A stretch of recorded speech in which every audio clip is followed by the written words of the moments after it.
Hello student, welcome to Shubham classes. बच्चा आप लोग कैसे हो? आई होप आप लोग बहुत ही अच्छे होंगे, स्वस्थ मस्त और एकदम बिल्कुल फिट होंगे, है ना। ठंडी आ गई है, पढ़ाई में मन नहीं लग रहा होगा सबका, लेकिन बच्चा फिर भी पढ़ना पड़ेगा क्योंकि एग्जाम अब आप लोग का धीरे धीरे करीब आता जा रहा है ना। एग्जाम की है ना कि धीरे धीरे करीब आता जा रहा है, टाइम बहुत तेजी से बीतता जा रहा है। अब तो पता भी नहीं चलेगा कैसे प्री बोर्ड हो जाएगा, प्रैक्टिकल हो जाएगा, फिर फाइनल एग्जाम का डेट भी आ गया है। ठीक है, आ जाएगा, सारी चीजें आप लोग का क्लियर है। बस खाली अब जंग में कूदने की देर है ना, कि एकदम तैयारी करके बैठे रहो, सिर्फ युद्ध के मैदान में कूदना है और जीत के आना है। ठीक है बच्चा, तो आज हम लोग स्टार्ट करते हैं आज की क्लास।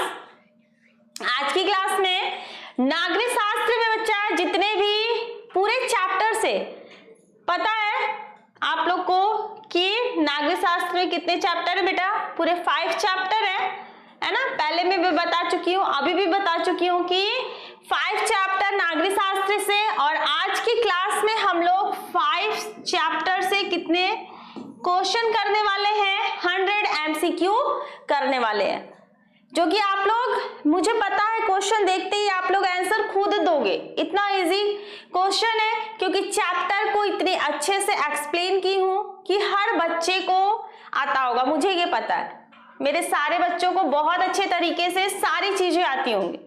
ठीक है बच्चा, देखिए 2-3 बार चीजों को क्लियर किया जाता है। एक तो जब चैप्टर एक्सप्लेन होता है उस समय, ठीक है, फिर लघु उत्तरी जो होता है जब उसकी क्लास होती है तो उसमें भी बहुत से डाउट जो होते हैं क्लियर हो जाते हैं। उसके बाद दीर्घ उत्तरी, जो दीर्घ वाला क्लास होता है, जो उसमें क्लास चलता है बच्चा, उसमें भी बहुत सारी चीजें आप लोगों का क्लियर हो जाता है। मतलब डाउट के लिए जगह बचता ही नहीं है, फिर भी कहीं ना कहीं से डाउट निकल के आता है। स्वाभाविक बात है, आना चाहिए, क्योंकि जहां डाउट खत्म हो जाता है फिर वहां पे इंटरेस्ट खत्म हो जाता है। डाउट जितना बढ़ता है ना, उस सब्जेक्ट के लिए इंटरेस्ट उतना ही बढ़ता जाता है। ठीक है बच्चा, तो स्टार्ट करते हैं आज की क्लास। आप लोग बताइएगा लास्ट में आप लोगों ने कितने क्वेश्चन को सॉल्व किया है। ठीक है, चलिए स्टार्ट करते हैं बेटा। जितने भी MCQ है आज, पहला क्वेश्चन, आज की क्लास का पहला क्वेश्चन आप लोग के सामने, 1970 से 1993 ईस्वी के बीच बेल्जियम के संविधान में कितनी बार संशोधन किए गए हैं? कितनी बार संशोधन हुआ है बच्चा? बेल्जियम के संविधान में कितनी बार संशोधन हुआ है? 4, 5, 6, 7। तो बेटा वहां पर बेल्जियम की जो गवर्नमेंट थी, सरकार थी, उसने 4 बार अपने संविधान को बदला। कोई एक बार संविधान बनाया जाता था, उसमें कोई कमी आ जाती थी, उसको बदल दिया जाता था, फिर कोई कमी आती थी, फिर बदल दिया जाता था, फिर कोई कमी आती थी, फिर बदल दिया जाता। ऐसे करते करते बेटा 4 बार वहां के संविधान में क्या हुआ, जो है वो संशोधन किया गया। श्रीलंका में निम्नलिखित में से कौन सा धर्म है? ये तो सबको पता है, श्रीलंका में कौन सा धर्म है? बौद्ध धर्म। ठीक है, बेल्जियम की सामुदायिक सरकार में निम्नलिखित में से किसके मध्य सत्ता में साझेदारी है? पहला है विभिन्न सामाजिक समूहों के मध्य, शासन के विभिन्न अंगों के मध्य, केंद्र और राज्य सरकार के मध्य, राज्य सरकार और सामुदायिक सरकार के मध्य। तो बच्चा हो जाएगा राज्य सरकार और सामुदायिक सरकार के मध्य। श्रीलंका में निम्नलिखित में से कौन सा बहुसंख्य वर्ग है? अब आप लोग बताओ कि श्रीलंका में बहुसंख्यवादी कौन सा संघ था? तमिल, ईसाई, मुस्लिम या सिंगली? तो बेटा श्रीलंका में कौन सा था? सिंगली था ना। वहां पे सिंगली जो थे वो बहुत ज्यादा थे। संसदीय प्रजातंत्र की स्थापना किस देश में सर्वप्रथम हुई थी? Italy, England, Germany, France? तो बच्चा ये हुई थी इंग्लैंड में। ठीक है, आगे बढ़े।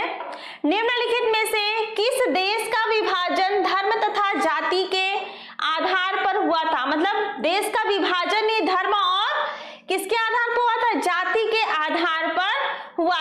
बेल्जियम, भारत, यूगोस्लाविया या फिर नीदरलैंड? सही आंसर दीजिए आप लोग। सही आंसर होगा बेल्जियम। ठीक है बेटा। विभिन्न स्तरों पर सत्ता का बंटवारा कहलाता है सामुदायिक सरकार, गठबंधन सरकार, संघीय सरकार या एकात्मक सरकार? विभिन्न स्तरों पर, विभिन्न जितने भी स्तर होते हैं उस पर सत्ता का जो बंटवारा होता है बच्चा, उसको कहते हैं सामुदायिक सरकार। ठीक है। नेपाल में राजतंत्र, नेपाल में जो राजतंत्र था उसकी समाप्ति कब हुई थी? 1990, 2014, 15 या तो फिर 2008? तो बच्चा वहां पर राजतंत्र की, नेपाल में राजतंत्र की समाप्ति हुई थी 2008 में। ठीक है। बहुत इंपॉर्टेंट सारे क्वेश्चन है बेटा, आप लोग एक भी क्वेश्चन को स्किप मत कीजिएगा, एक भी क्वेश्चन को मिस मत करिए, क्लास पूरा अटेंड करिए। पता है क्लास पूरा अटेंड करने से और प्रॉपर कंसंट्रेट करने से आप लोग को सारी चीजें, सारे डाउट क्लियर हो जाएंगे, क्योंकि 100 क्वेश्चन अगर आप लोगों ने कर लिया तो सोच लीजिए कि आप लोग पूरा एसएसटी का जो पेपर है वो कवर कर लिया। 400 क्वेश्चन बेटा बहुत होता है, 400 क्वेश्चन बहुत होता है। ठीक है। 4 है इतिहास, भूगोल, नागरिक शास्त्र, अर्थशास्त्र, 4 जो हमारे वो सब्जेक्ट हैं, चारों में से 100 बहुत होता है बच्चा। बस आप लोग पूरा क्लास करके प्रॉपर वे में कंसंट्रेट करके देखिए कि आप लोग सॉल्व कितना करते हो। ठीक है। चलिए, संविधान की 8वीं अनुसूची में कितनी भाषाओं को मान्यता दी गई है? बच्चा ये क्वेश्चन कभी कभी थोड़ा सा घुमा के पूछता है, तो आप लोग कंफ्यूज मत होइएगा। यहाँ पर देखिए मैं बता रही हूँ कैसे क्वेश्चन पूछता। अब यहाँ पे पूछ रहा है संविधान की 8वीं अनुसूची में कितनी भाषाओं को मान्यता दी गई है? 20, 21, 22, 23। अब इसमें बहुत से बच्चे कंफ्यूज होंगे, 2 आंसर में, एक 21 और एक 22। ठीक है। 2 आंसर में बच्चे कंफ्यूज होंगे, बट बेटा आप लोग आंसर देख के फटाक से टिक नहीं कीजिएगा, पहले क्वेश्चन बिल्कुल करेक्ट पढ़िएगा उसको कि है क्या। क्वेश्चन में पूछ रहा है संविधान की 8वीं अनुसूची में कितनी भाषाओं को मान्यता दी गई है? तो बच्चा 22 भाषाओं को मान्यता दी गई है, ये हुआ। लेकिन कभी क्वेश्चन ऐसे पूछता है कि संविधान की अनुसूची में हिंदी को छोड़कर कितनी भाषाओं को मान्यता दी गई है? जब कह देगा हिंदी को छोड़कर या हिंदी के अलावा, तो बच्चा वहां पर आंसर हमारा 21 हो जाएगा। ठीक है। इसमें से 2 क्वेश्चन निकल रहे हैं। ठीक है। एक क्वेश्चन ये और एक मैंने बताया। अगर हिंदी को लेके पूछेगा तो 22, हिंदी को छोड़ के पूछेगा तो 21 भाषाओं को मान्यता मिली हुई है। ठीक है बच्चा। चलिए आगे बढ़े। जहां मुझे लगेगा कि कोई डाउट है मैं खुद ही आप लोगों को बता दूंगी, उसके बाद भी आप लोगों को लगे कि कोई डाउट है तो जरूर पूछिए, मैं एकदम हाजिर हूं आप लोग के सेवा में। चलिए, संविधान में उल्लिखित 3 अनुसूचियों में से निम्नलिखित में से कौन सा विषय समवर्ती सूची में शामिल है? बच्चा ये 3 सूचियां जो बताई गई थी है ना, तो उसमें ये बहुत इंपॉर्टेंट, ये भी लघु के लिए क्वेश्चन है। ठीक है बच्चा, उसमें आप लोग ये पढ़ लीजिएगा जरूर कि कौन कौन सी सूची में क्या क्या, किसको कौन कौन से पावर दिए गए हैं। तो संविधान में उल्लिखित 3 जो अनुसूचियां हैं उसमें कौन सा समवर्ती सूची में शामिल है? तो बच्चा समवर्ती सूची में शामिल है शिक्षा। ठीक है। वर्तमान में भारतीय संघ में कितने केंद्र शासित प्रदेश हैं? ये तो सबको पता होगा, 8, ये तो सबको पता होगा। संघात्मक शासन प्रणाली में अधिकारों का विभाजन होता है केंद्र एवं राज्यों की इकाइयों के मध्य, एक राज्य एक राज्यों के बीच, व्यवस्थापिका एवं कार्यपालिका के मध्य, व्यवस्थापिका एवं न्यायपालिका के मध्य। तो ये बेटा हो जाएगा केंद्र एवं राज्य सरकारों के मध्य होता है। निम्नलिखित में से कौन सा संघीय सूची का विषय है? रक्षा, कृषि, शिक्षा, व्यापार। तो संघीय सूची का है विषय रक्षा। भारत में मताधिकार की आयु कितनी है? 21 वर्ष, 20 वर्ष, 25 वर्ष, 18 वर्ष। तो बेटा ये है 18 वर्ष। ठीक है। लिखित संविधान भारत में कब लागू किया गया? अब ये तो सबको पता है, जो भारत में लिखित संविधान हुए थे वो कब लागू किया गया था? 15 अगस्त को हमारा देश स्वतंत्र हुआ था, ये सबको पता है। लेकिन हमारा संविधान कब लागू किया गया? संविधान तो बनाया गया वो तो पता है, लेकिन लिखित रूप में, क्योंकि बेटा पेपर वर्क होता है जो वो मस्ट होता है। आप मुंह से बोल दो, बात की कोई वैल्यू नहीं होती है, लेकिन हर जगह जो पेपर होता है वो वैलिड होता है। पेपर ही सबसे बड़ा प्रूफ होता है किसी चीज के लिए। तो लिखित संविधान भारत में कब लागू किया गया बताइए फटाफट? 15 अगस्त, 14 अगस्त, 10 दिसंबर या 26 जनवरी। तो बच्चा लिखित संविधान जो है वो 26 जनवरी को भारत में लागू हुआ था। भारत में सर्वाधिक बोली जाने वाली भाषा कौन सी है? भारत में ज्यादातर लोग कौन सा लैंग्वेज यूज करते हैं? उर्दू, अंग्रेजी, पंजाबी या हिंदी? तो ज्यादातर लोग हिंदी यूज करते हैं, लेकिन हिंदी हमारी राष्ट्रभाषा नहीं है बच्चा। हमारे देश में कोई राष्ट्रभाषा नहीं है, राजभाषा है, राष्ट्रभाषा नहीं है। संविधान के अनुसार भारत की राजभाषा क्या है? मैंने अभी बताया ना, हिंदी।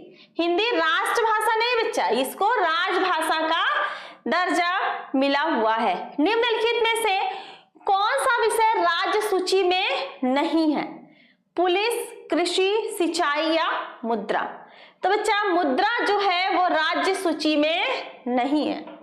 ठीक है। राज्य भारतीय संघ में अवशिष्ट शक्तियां किसको प्राप्त हैं? जो शक्तियां बच जाती हैं केंद्र और राज्य के पास जाने से, वो शक्तियां किसको प्राप्त होती हैं? वो शक्तियां ओनली संघ को प्राप्त होती हैं।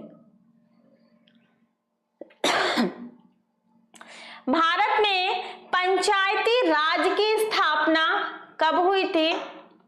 1980, 1990, 2004, 1992। तो बेटा ये हुआ था 1992 में। ठीक है। हिंदी किस प्रकार की भाषा है? बताया ना, राष्ट्रभाषा नहीं है बेटा, हिंदी हमारी राजभाषा है। ठीक है। निम्नलिखित में से कौन सा राज्य सूची का विषय है? मुद्रा तो होगा ही नहीं राज्य में, विदेशी कार्य, बैंकिंग, ये सब नहीं है, व्यापार है। ठीक है। निम्नलिखित में से संघात्मक शासन कहां नहीं है? भारत, श्रीलंका, संयुक्त राज्य अमेरिका, बेल्जियम। तो बेटा ये भारत में नहीं है। ठीक है। निम्नलिखित में से कौन सी संगठनात्मक शासन की विशेषता नहीं है? शक्तियों का वितरण, शक्तियों का केंद्रीकरण, सर्वोच्च न्यायपालिका और कठोर संविधान। तो हो जाएगा बेटा कठोर संविधान। ठीक है। दुनिया के किस हिस्से या देशों में सार्वजनिक जीवन में महिलाओं की भागीदारी का स्तर काफी ऊंचा रहा है? हमारे देश में महिलाओं का स्तर काफी नीचा रहता है। ठीक है। हमारे देश में महिलाओं का जो स्तर है वो काफी नीचे रहता है, उनको समान अधिकार नहीं दिए जाते। लेकिन ऐसा कौन सा देश है जहां पे महिला और पुरुष में कोई डिफरेंट नहीं किया जाता, दोनों को समान अधिकार मिले हुए हैं? कौन सा बेटा? स्वीडन, नॉर्वे और फिनलैंड। ये फॉरेन कंट्री है और यहाँ पे महिलाओं को पुरुषों की तरह ही अधिकार मिले हुए हैं। ठीक है। जब हम लैंगिक विभाजन की बात करते हैं तो हमारा अभिप्राय होता है, क्या होता है? स्त्री और पुरुष के बीच जैविक अंतर, समाज द्वारा स्त्री और पुरुष को दी गई असमान भूमिकाएं, बालक और बालिकाओं की संख्या का अनुपात, लोकतांत्रिक व्यवस्थाओं में महिलाओं को मतदान का अधिकार न मिलना। क्या होगा बेटा? इसमें होगा स्त्री और पुरुष के बीच जैविक अंतर। ठीक है। स्त्री और पुरुष के बीच जैविक अंतर। आगे बढ़ते हैं। धर्मनिरपेक्ष राज्य में, धर्मनिरपेक्ष राज्य में धर्म का कोई स्थान नहीं। पहला क है एक राष्ट्र एक धर्म में विश्वास, बहुसंख्यक वर्ग के धर्म को मान्यता या सभी धर्मों को समान समझना। बच्चा धर्मनिरपेक्ष का मतलब ही है कि हम सभी धर्मों को एक समान समझे। कोई धर्म किसी धर्म से ऊंचा नहीं है, कोई धर्म किसी धर्म से नीचा नहीं है, सब इक्वल है, सब बराबर है। ठीक है बच्चा, कोई ये कहेगा कि हमारा धर्म किसी से खराब है? सबको अपना अपना धर्म प्यारा लगता है, अच्छा लगता है। जैसे हम अपने धर्म की इज्जत करते हैं, सम्मान करते हैं, उसी तरह हमें दूसरों के भी धर्म की इज्जत और सम्मान करनी चाहिए। ठीक है बच्चा, तो यहाँ पे होगा सभी धर्मों को समान समझना चाहिए। भारत में पंचायती राज की स्थापना हुई थी 1980, 1990, 1992, 2004। तो ये हो जाएगा बच्चा 1992 में। इनमें से कौन सा सांप्रदायिकता के कुरूपता के बारे में सत्य है? कुरूपता के बारे में ना, कुरूपता के बारे में पूछा है। सांप्रदायिक शिक्षा, दंगे, नरसंहार, उपरोक्त सभी। तो कुरूपता के बारे में बच्चा सब सही है, सांप्रदायिक शिक्षा, दंगे, नरसंहार। तो इसलिए हमारा ऑप्शन नंबर घ क्या है? उपरोक्त सभी, ये सही है। एक ऐसी प्रणाली जो पुरुषों को अधिक महत्व देती है और उन्हें महिलाओं पर शक्ति प्रदान करती है, कौन सा है? पुरुषों को अधिक महत्व देती है, नारीवादी, समाजवादी, साम्यवाद, पितृ प्रधान। तो बच्चा हमारा जो देश है वो कितनों भी एजुकेटेड हो जाए, लेकिन यहाँ पे पुरुष प्रधान ही है, पितृ प्रधान ही रहेगा। ठीक है, भारत में राज्य का आधिकारिक धर्म है। अब हम कह दें ये तो वेरी सिंपल है, वेरी इजी। मैं बार बार एक ही चीज को रिपीट कर रही हूँ कि भारत का कोई धर्म नहीं, भारत कोई धर्म नहीं मानता। ये बातें अगर आप लोगों को समझ में आई होंगी तो सारे क्वेश्चन का आंसर आप लोग फटाफट खुद ही दे दोगे। भारत में राज्य का आधिकारिक धर्म क्या है? हिंदू धर्म, ईसाई धर्म, इस्लाम धर्म। भारत का कोई भी धर्म नहीं है, कोई नहीं है, भारत का कोई धर्म नहीं है। सब अपने धर्म के मालिक हैं, सबको पूरी छूट मिली हुई है। जिस धर्म को चाहो उस धर्म को अपनाओ, छोड़ो पकड़ो, कोई फर्क नहीं पड़ने वाला है। संविधान के माध्यम से महिलाओं का प्रतिनिधित्व सुरक्षित किया जाता है। कहाँ? स्थानीय निकायों में, लोकसभा में, प्रांतीय विधायिका में या तो फिर राज्यसभा में। तो बच्चा ये हो जाएगा हमारा स्थानीय निकायों में। ठीक है, महात्मा गांधी का विचार था, क्या विचार था? धर्म को कभी भी राजनीतिक से अलग नहीं किया जा सकता। यही है महात्मा गांधी का, ये सिंपल सा था, धर्म को कभी भी राजनीति से अलग नहीं किया जा सकता। निम्नलिखित में से किसका संबंध लोकतंत्र से नहीं है?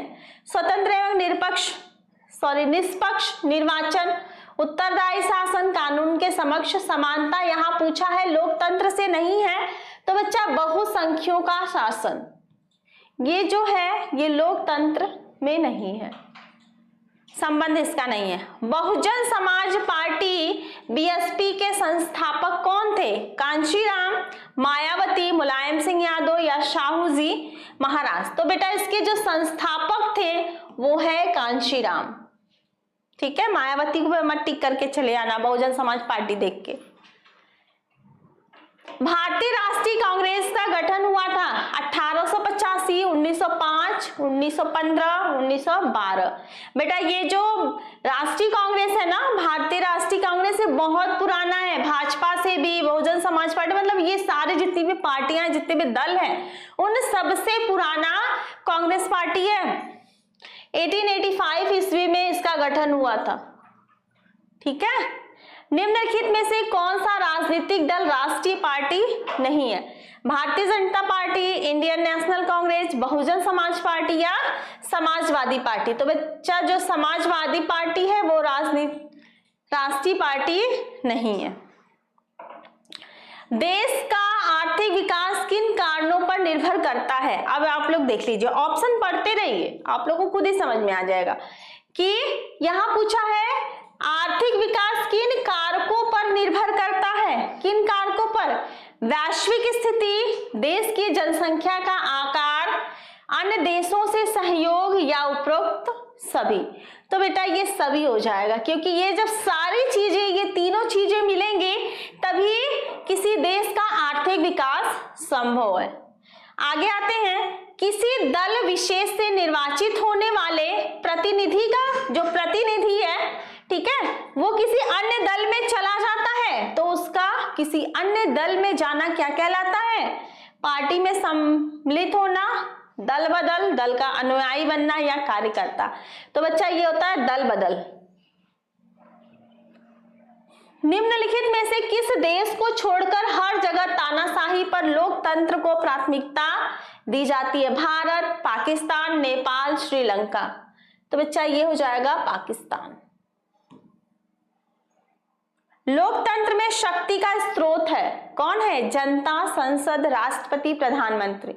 जनता ही पूरी शक्ति का, पूरे जो जितने भी पार्टियां हैं ना, सिर्फ जनता के इर्द गिर्द घूमती है। जनता अगर किसी को वोट देना छोड़ देना, बंद कर दे, तो सारे जितने भी सरकार है सबका लुटिया डूब जाएगा, है ना। इसलिए सारी चीजें किस पे डिपेंड करती हैं? जनता पे। जनता खुश, वो जिसको मन चाहे उसको गवर्नमेंट में ला सकती है। जनता जिससे नहीं खुश होगी उसको गवर्नमेंट से बिल्कुल बाहर भगा देगी, है कि नहीं। चलिए आगे बढ़ते। निम्नलिखित में से कौन सा लोकतंत्र से संबंधित है? पारदर्शी शासन, वैध शासन, उत्तरदायी शासन, इनमें से सभी।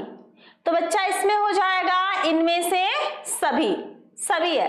पारदर्शी शासन भी है, वैध शासन भी है, उत्तरदायी शासन भी है।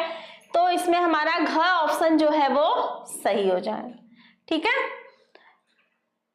लोकतांत्रिक शासन व्यवस्था अन्य व्यवस्थाओं से अच्छी है क्योंकि यह सभी नागरिकों में समानता की भावना को बढ़ावा देती है, ये भी सही है, ठीक है।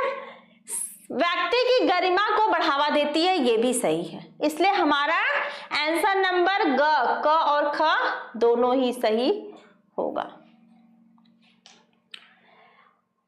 अश्वेत आंदोलन कितने वर्षों तक चलता है? 5, 2, 7, 10। तो बच्चा ये चलता है 10 वर्ष तक, ठीक है। विश्व का सबसे बड़ा लोकतांत्रिक देश कौन सा है?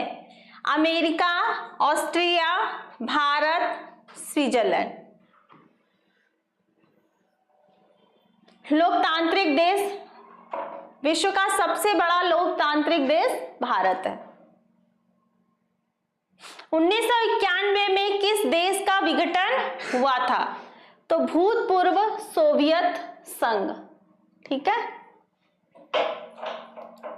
लोकतांत्रिक सरकार किसी अन्य शासन व्यवस्था से बेहतर है चूंकि यह इनमें से किसको बढ़ावा देती है? आर्थिक वृद्धि, व्यक्ति की गरिमा और स्वतंत्रता, आर्थिक समानता, और इनमें से कोई नहीं। तो बच्चा हमारा ख वाला ऑप्शन जो है वो सही हो जाएगा, ठीक है। व्यक्ति की गरिमा और स्वतंत्रता, ठीक है बेटा। पहला लघु उत्तरी प्रश्न, सत्ता, सत्ता की साझेदारी क्यों जरूरी? इसमें से बहुत बच्चे जो हैं उनको अभी तक ये समझ में नहीं आया कि सत्ता क्या होता है। बच्चा सत्ता मतलब होता है पावर, ठीक है। बहुत बच्चे हैं जिनको हो सकता है नहीं समझ में आए, बहुत से पुराने बच्चे, बहुत से न्यू बच्चे ऐड हुए होंगे, ठीक है। तो इसमें सत्ता मीन्स होता है बच्चा पावर, मतलब जिसके हाथ में पावर होता है, जिसको शक्ति दे दी जाती है। अब जैसे आप हो, ठीक है, आपके क्लास में आपको मॉनिटर बना दिया जाए तो पूरे क्लास की बागडोर आपको सौंप दी जाएगी। तो आप उस क्लास, आपके पास क्या आ जाएगा? आपके पास आपकी क्लास का पावर आ जाएगा, आपके क्लास की सत्ता आ जाएगी, उसे बोलते हैं सत्ता। ये तो हो गया क्लास की बातें, ठीक है, ये हो गया क्लास की बातें बच्चा। लेकिन जब पूरी अपने एक देश को चलाना हो, ठीक है, जैसे आपके पापा होंगे या दादाजी होंगे, चाहे मम्मी होंगी, कोई भी, अगर पूरा घर का जो, पूरे घर की जो व्यवस्था देखता होगा, पूरे घर का जो अरेंजमेंट देखता होगा, ठीक है, पूरे घर की बागडोर जिसके हाथ में रहती है, उसको बोलते हैं उसके हाथ में पूरे घर की सत्ता है, मतलब पूरे घर की जो शक्ति है उसके हाथ में है। ठीक है, ये तो हो गई घर की बात। लेकिन बच्चा जब पूरा अपना देश चलाना हो तो ये बड़ा ही डिफिकल्ट होता है। ठीक है, बड़ा ही डिफिकल्ट होता है, क्योंकि इतनी बड़ी जनसंख्या को लेके, इतनी बड़ी जनता को लेके चलना बड़ा मुश्किल हो जाता है। ठीक है बच्चा, तो उसमें क्या होता है, सत्ता की साझेदारी क्यों जरूरी है? एक तर्क दीजिए। सत्ता की साझेदारी जरूरी है क्योंकि विभिन्न सामाजिक समूहों के बीच टकराव का अंदेशा कम हो जाता है। ये सामाजिक टकराव, हिंसा और बच्चा बताएं, जब सत्ता की साझेदारी मतलब होता है बेटा बंटवारा।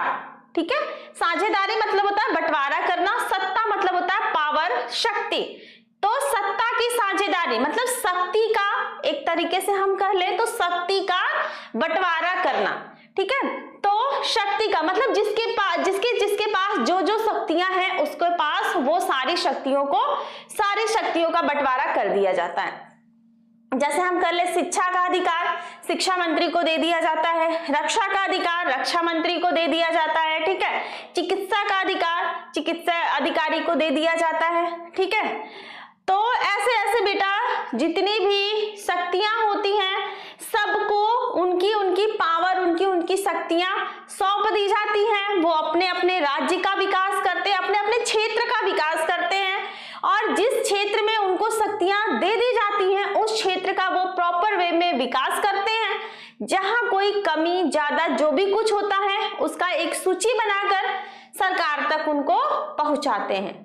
ठीक है बच्चा, और ये ऐसा करने से क्या होता है पता है? ऐसा करने से ये होता है कि जो समाज में हिंसात्मक कार्य होते हैं या आपस में जो लड़ाई झगड़ा होता है, ठीक है, जो टकराव होता है वो टकराव नहीं होता है। इसीलिए बेटा सत्ता की साझेदारी बहुत जरूरी है। ठीक है, जैसे आपके क्लास में मैं आप ही लोग का एग्जाम्पल बार लेती हूँ क्योंकि मुझे ऐसा लगता है कि आप लोगों के एग्जाम्पल से ही ज्यादा अच्छे से समझ में आएगा। ठीक है बच्चा, तो आपके क्लास में 3 रो है।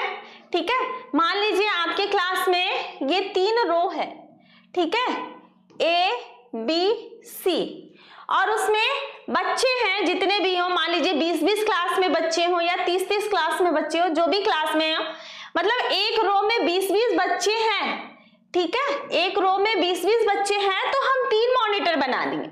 ठीक है, मैं 3 मॉनिटर बना दी कि हर रो के मॉनिटर हर रो को देखभाल करेंगे टीचर के एब्सेंस में। अगर टीचर नहीं है तो 3 जो मॉनिटर रहेंगे वो तीनों अपने अपने रो की देखभाल करेंगे। उनको क्या परेशानी है, क्या प्रॉब्लम है, कभी कभी होता है ना बच्चा जो टीचर बता के जाते हैं, बहुत से बच्चे थोड़े शाई नेचर के होते हैं कि टीचर से पूछ नहीं पाते, तो वो अपनी सारी प्रॉब्लम अपने मॉनिटर से कहेंगे। मॉनिटर उठेगा तो डायरेक्ट टीचर से बात करेगा कि मैम या सर इस चैप्टर को या इस टॉपिक को आप फिर से पढ़ा दीजिए। तो बच्चा मैंने क्या किया कि 3 लोगों के बीच में सत्ता का बंटवारा कर दिया।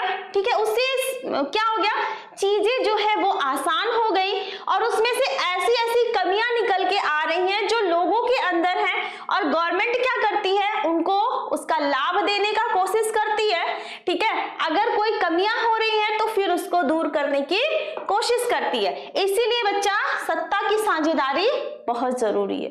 आई होप बेटा आपको एग्जाम्पल के थ्रू चीजें समझ में आ गई होंगी। ठीक है, आगे चलते हैं। गठबंधन सरकार से आप क्या समझते हैं, इसकी विशेषताएं बताना है ना। गठबंधन सरकार में कम से कम 2 दल भागीदार होते हैं। गठबंधन मतलब गठबंधन करना, एक सरकार और 2, इसमें कम से कम 2 भी हो सकते हैं, 3 भी हो सकते हैं, 4 भी हो सकते हैं। ठीक है बच्चा, भागीदार दल गठबंधन की राजनीति को कुछ प्राप्त करने के लिए अपनाते हैं। लक्ष्य सारभूत रूप में कुछ प्राप्ति का हो सकता है या मनोवैज्ञानिक रूप में प्राप्ति का। ठीक है, गठबंधन एक अस्थायी प्रबंध होता है, अस्थायी होता है, ये स्थायी नहीं होता, अस्थायी होता। जैसे इस साल अगर गठबंधन हो गया तो हो सकता है कि जब 5 इयर्स बीत जाए, जब दूसरी सरकार आए, दूसरी बार चुनाव हो, तो फिर गठबंधन की सरकार नहीं हो। ठीक है, उस समय पूर्ण बहुमत की सरकार हो सकती है। गठबंधन सरकार का गठन समझौते के आधार पर होता है। इसमें कठोर सिद्धांतवाद राजनीति के लिए कोई स्थान नहीं होता है।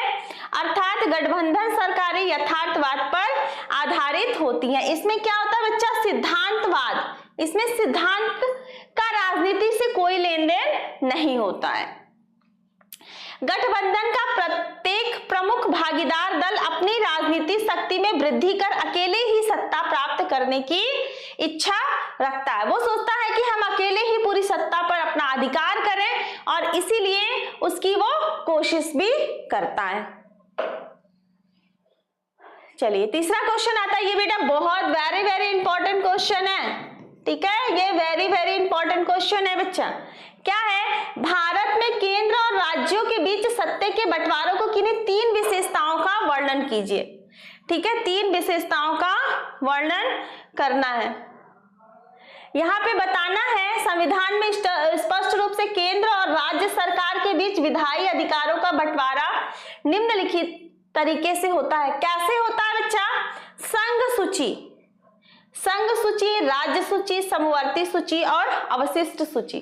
संघ सूची क्या है, इसमें प्रतिरक्षा, विदेश, बैंकिंग, संचार, मुद्रा जैसे राष्ट्रीय महत्व के विषय, इन पर केंद्र सरकार का कानून होता है। पता है बेटा, इससे जो है इससे क्या बनते हैं, इससे एमसीक्यू टाइप के क्वेश्चन बनते हैं कि कौन सा संघ सूची में जाता है, कौन सा राज्य सूची में जाता है, कौन सा समवर्ती सूची में जाता है। ये सारी चीजें इसमें एक नंबर के क्वेश्चन आप लोग के बन सकते हैं। तो बच्चा प्रतिरक्षा, विदेश, बैंकिंग, संचार, मुद्रा, इस सब पर क्या होता है, केंद्र सरकार का, इस पर केंद्र सरकार कानून बनाती है। राज्य सूची पुलिस, व्यापार, वाणिज्य, कृषि, सिंचाई, ये सब का कौन बनाता है, ये सब का जो बनाता है, जो विकास करता है वो राज्य सूची करता है। समवर्ती सूची, इसमें शिक्षा, ठीक है, इसमें शिक्षा, वर्ण, मजदूर संघ, विवाह जैसे विषय शामिल हैं। इन पर कानून बनाने का अधिकार केंद्र और राज्य दोनों का होता है। समवर्ती मतलब केंद्र और राज्य दोनों का होता है। अवशिष्ट सूची में वो चीजें जाती हैं जो इन दोनों तीनों सूचियों में जाने से जो भी चीजें बच जाती हैं उनको अवशिष्ट सूची में रखा जाता है और उसकी देखरेख कौन करता है, उसकी देखरेख केंद्र सरकार करती है। ठीक है बच्चा, उसकी देखरेख केंद्र सरकार करती है। ठीक है, तो आई होप ये भी आप लोगों को समझ में आ गया होगा।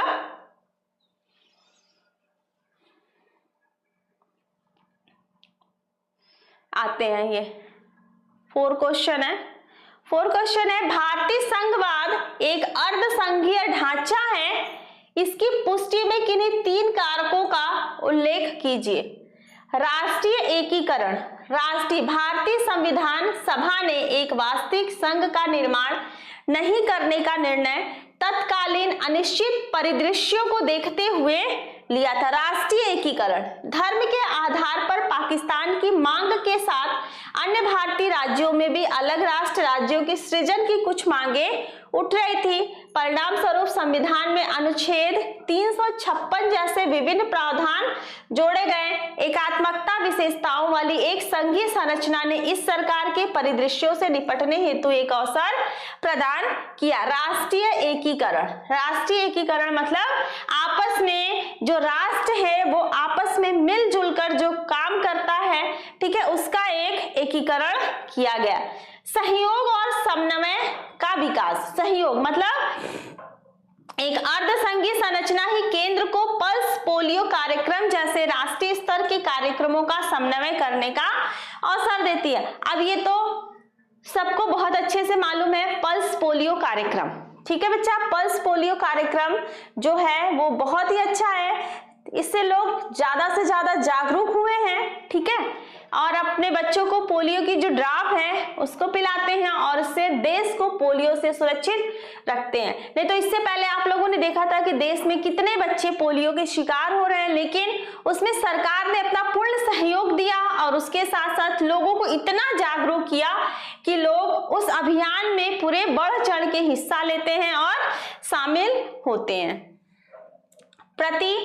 प्रक्रियात्मक सुगमता, भारतीय संसदीय प्रणाली अपने द्विसदनीय विधानमंडल के साथ संयुक्त राज्य अमेरिका जैसे वास्तविक संघ में विधि पारित करने की प्रक्रिया की तुलना में अधिक प्रतिक्रियात्मक सुगमता प्रदान करती है। द्विसदनीय विधानमंडल की व्यवस्था उच्च सदन में राज्यों का उचित प्रतिनिधित्व भी सुनिश्चित करती। मतलब उचित जो कार्यक्रम होता है वो देश के लिए इसमें सुनिश्चित किया जाता है, देश के लिए इसमें बनाया जाता है। अंतर जातीय विवादों का समाधान।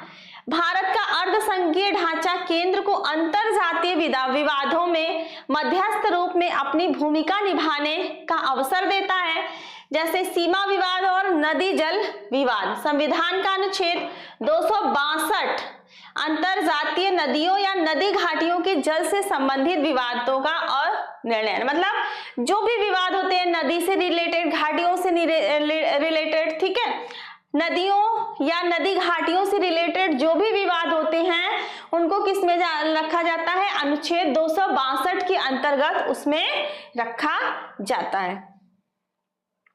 भारत में जाति प्रथा का राजनीति एवं समाज पर क्या प्रभाव पड़ा। अब बेटा ये तो आप लोग खुद भी लिख सकते हो, चैप्टर में भी मैंने बहुत अच्छे से एक्सप्लेन किया था इसको कि जाति प्रथा का किस पर, राजनीति पर जाति प्रथा का बहुत बुरा प्रभाव पड़ता है। ठीक है, जातियां जो होती हैं हमारे समाज में ही बनाई जाती हैं, उसको भगवान उसको जातियों को बना के नहीं भेजते हैं, ठीक है, उसको हम इंसानों ने बनाया। अगर कोई बच्चा शूद्र के घर में पैदा हो गया, चमार के घर में पैदा हो गया, तो लोग उससे कहते हैं अरे वो तो शूद्र कास्ट का है, ठीक है, अरे वो तो छोटी कास्ट का है। अगर किसी मुस्लिम के घर में पैदा हो गया तो अरे वो तो मुस्लिम का बच्चा है, ठीक है। तो बच्चा ये ऐसे ही लोग कहते हैं, जिसके घर में किसी गरीब के घर पैदा हो गया तो वो गरीब हो गया, किसी अमीर के घर पैदा हो गया तो वो बच्चा अमीर हो गया, ठीक है बेटा। तो लोगों को जाति आधार पर बांटकर अपना वोट बढ़ाते हैं और इस कृत्य का राजनीतिक सफलता हेतु उपयोग करते हैं। अब पता है बच्चा इसमें क्या होता है कि लोग जातिवाद करते हैं। जैसे अगर मैं किसी कास्ट की हूं, अगर मैं इस साइड से अगर चुनाव में उठती हूं तो मैं अपनी जाति को बढ़ावा दूंगी, और लोग क्या करते हैं उसमें जातिवाद करते हैं कि मतलब मैं उनकी जाति की हूं तो मुझे ज्यादा से ज्यादा वोट मिलेगा, अगर जो उनकी जाति का नहीं है उसको बहुत कम मिलेगा। तो बेटा इसका राजनीति पर बहुत बुरा प्रभाव पड़ा, ठीक है।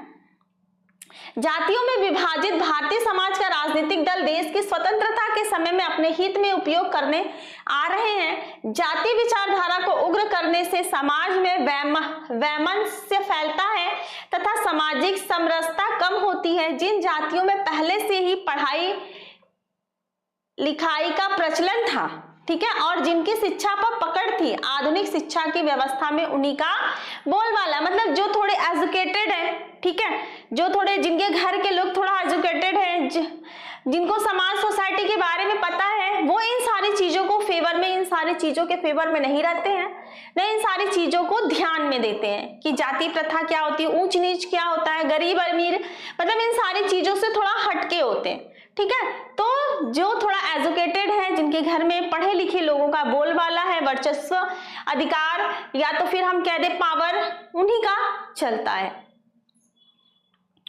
जिन जातियों को पहले शिक्षा से वंचित रखा जाता था उनके सदस्य अभी भी स्वाभाविक तौर पर पिछड़े हुए। जैसे हम देख लें आदिवासी लोग क्या होते हैं, आदिवासी लोगों को पढ़ाया जाता है। आज भी हमारे समाज में ये है कि मतलब जो अभी बहुत रूरल एरिया के हैं, जहाँ का अभी विकास बहुत कम मात्रा में हुआ है, वहां लोग क्या करते हैं, वहां लोग यही करते हैं कि बच्चों को पढ़ाई से दूर कर दिए, ठीक है, वहां पर लोग बच्चों को पढ़ाई से दूर करते जा रहे हैं और इसका बहुत ही ज्यादा बुरा प्रभाव पड़ता है। अभी भी लोग बहुत ज्यादा मात्रा में जागरूक नहीं हो पाए, ठीक है बेटा। आगे बढ़ते हैं, 6 नंबर क्वेश्चन। सांप्रदायिकता को दूर करने के लिए किन्हीं 3 उपायों का वर्णन कीजिए। सांप्रदायिकता शांति, अहिंसा, करुणा, धर्मनिरपेक्ष और मानवतावाद के मूल्यों के साथ साथ वैज्ञानिकता और तर्क संगतता के आधार पर स्कूलों और कॉलेज विद्यालयों में बच्चों को उत्कृष्ट मूल्यों पर ध्यान केंद्रित करने की उन्मुख शिक्षा पर जोर देने की आवश्यकता है, जो सांप्रदायिकता भावना को रोकने में महत्वपूर्ण साबित हो सकता है। मतलब स्कूलों में, कॉलेजों में शिक्षा की जगह इसका ज्यादा से ज्यादा प्रचार प्रसार करना चाहिए। सांप्रदायिक दंगों को रोकने हेतु क्या करना चाहिए, प्रशासन के लिए संहिताबद्ध दिशा निर्देश जारी कर पुलिस बल के लिए विशेष प्रशिक्षण, साथ ही जांच अभियोजन, मतलब जितने हम कार्यक्रम को बना सकते हैं, ठीक है, उतने कार्यक्रम को हमें बनाना चाहिए। देश में बिना किसी भेदभाव के युवाओं को शिक्षा एवं बेरोजगारी की समस्या का उन्मूलन किए जाने की आवश्यकता, मतलब देश में कोई भी भेदभाव नहीं होना चाहिए। अरे वो तो गरीब है, वो तो अमीर है, अरे वो तो मुस्लिम है, वो तो हिंदू है, वो इस कास्ट का, मतलब हमें सारी भेदभाव को, सारी चीजों को हटा के हमें शिक्षा की तरफ फोकस करना चाहिए और इस तरह फोकस करना चाहिए कि हम बेरोजगारी, जो अनएम्प्लॉयमेंट भारत में बढ़ता जा रहा है, उसको दूर करने की कोशिश करनी चाहिए। आज भी देखेंगे बेटा, हमारे भारत देश में सबसे ज्यादा अनएम्प्लॉयमेंट है, बेरोजगारी है, लोग पढ़े लिखे बेरोजगार बैठे हुए हैं। सोच लीजिए, MBA BCA किए हुए बच्चे, BBA किए हुए बच्चे, यहाँ तक कि B.Ed BTC किए हुए बच्चे बैठे हुए हैं, उनको नौकरी कहीं नहीं मिल रही है। लास्ट में ऑप्शन यही बचता है कि 10-5 हजार की नौकरी करके वो अपना घर चलाते हैं, और बच्चा 10-5 हजार रुपए की नौकरी करके किसी का घर नहीं चल पाया है, ठीक है। इतनी ज्यादा से ज्यादा उसका क्रेज बढ़ता जा रहा है, एजुकेशन का इतना ज्यादा से ज्यादा क्रेज बढ़ता जा रहा है, ठीक है, हर क्षेत्र में। तो हमें क्या करना चाहिए कि हमें भेदभाव, जाति पाति के भेदभाव को, सारी चीजों को हटा के एकजुट हो जाना चाहिए, मतलब एक समानता का हमारे अंदर अधिकार आना चाहिए और हमें उस ओर फोकस करना चाहिए जिस तरफ सबका विकास एक साथ हो रहा हो, ठीक है। वहां पर किसी भी जाति के लोग हो, किसी भी संप्रदाय के लोग हो, उससे हम लोगों को कोई मतलब नहीं रहना चाहिए, ठीक है बच्चा। अब आते हैं, लिंग विभाजन किसे कहते हैं, उदाहरण सहित प्रस्तुत कीजिए। बेटा ये भी क्वेश्चन बहुत ही इंपॉर्टेंट है। लिंग विभाजन सामाजिक विभाजन का एक रूप है जिसके अंतर्गत समाज पुरुषों और महिलाओं के असमान भूमिकाएं निर्धारित करता है। असमान मतलब जो हमारा समाज है वो दो भागों में बटा हुआ है, एक पुरुषों या एक महिलाओं में, ठीक है, यही है, वही एक हिस्सा है, ठीक है। तो हमारा समाज जो है पुरुषों और महिलाओं के बीच में बटा हुआ है और वहीं पे क्या हो जाता है, वही जंग लिंग, मतलब वही लिंग विभाजन है, महिला और पुरुष।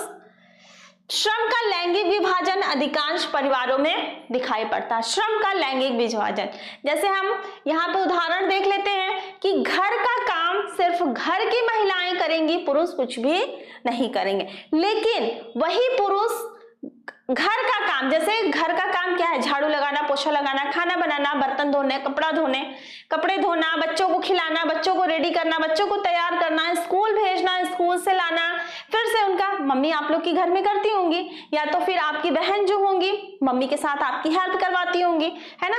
लेकिन लड़कों को कभी कुछ नहीं कहा जाता, क्यों?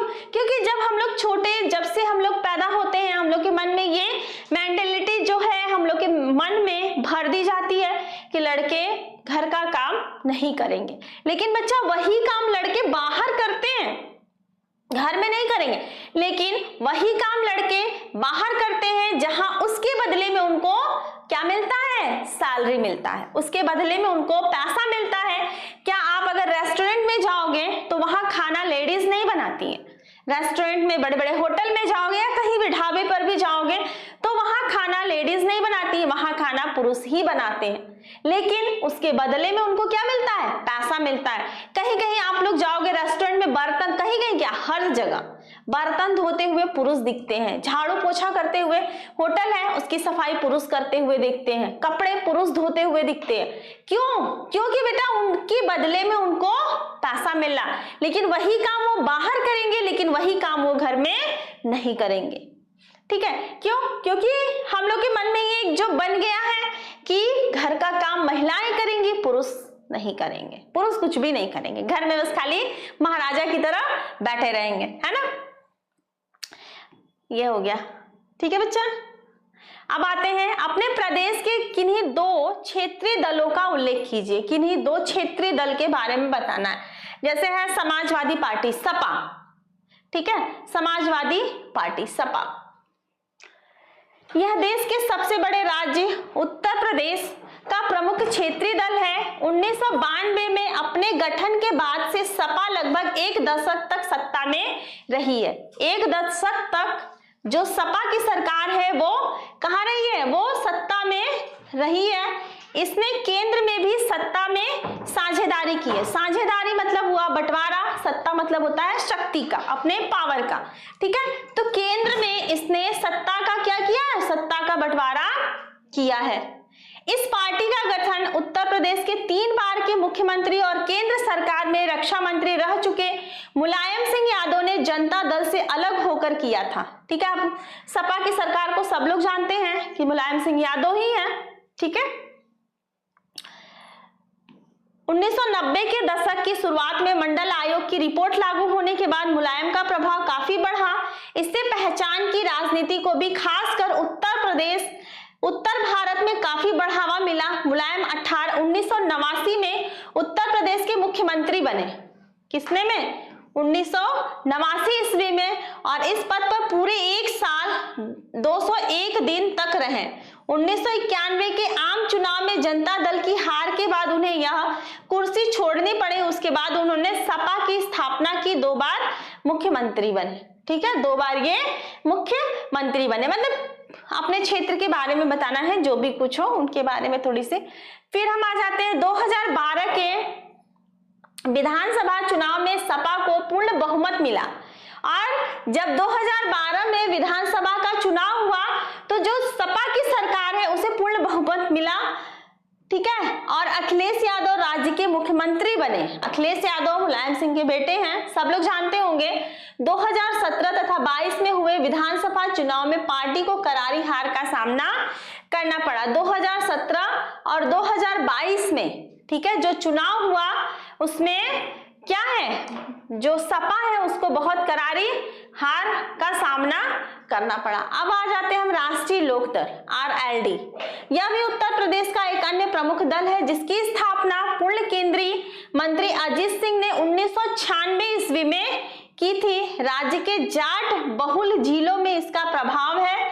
अजीत सिंह को राजनीति की विरासत अपने पिता स्वतंत्रता सेनानी और पूर्व प्रधानमंत्री चौधरी चरण सिंह से मिली, मगर वे सत्ता में बने रहने के लिए कांग्रेस और भाजपा जैसी राष्ट्रीय पार्टियां सहित विभिन्न पार्टियों से गठबंधन करते रहे। अब इनका क्या, इनका खुद का अपना कोई पार्टी नहीं है, ठीक है। इनकी पार्टी खुद की नहीं है, वो दूसरे पार्टियों से क्या करते हैं, गठबंधन करते हैं, ताकि सत्ता में प्रासंगिक बने रहे। वर्तमान में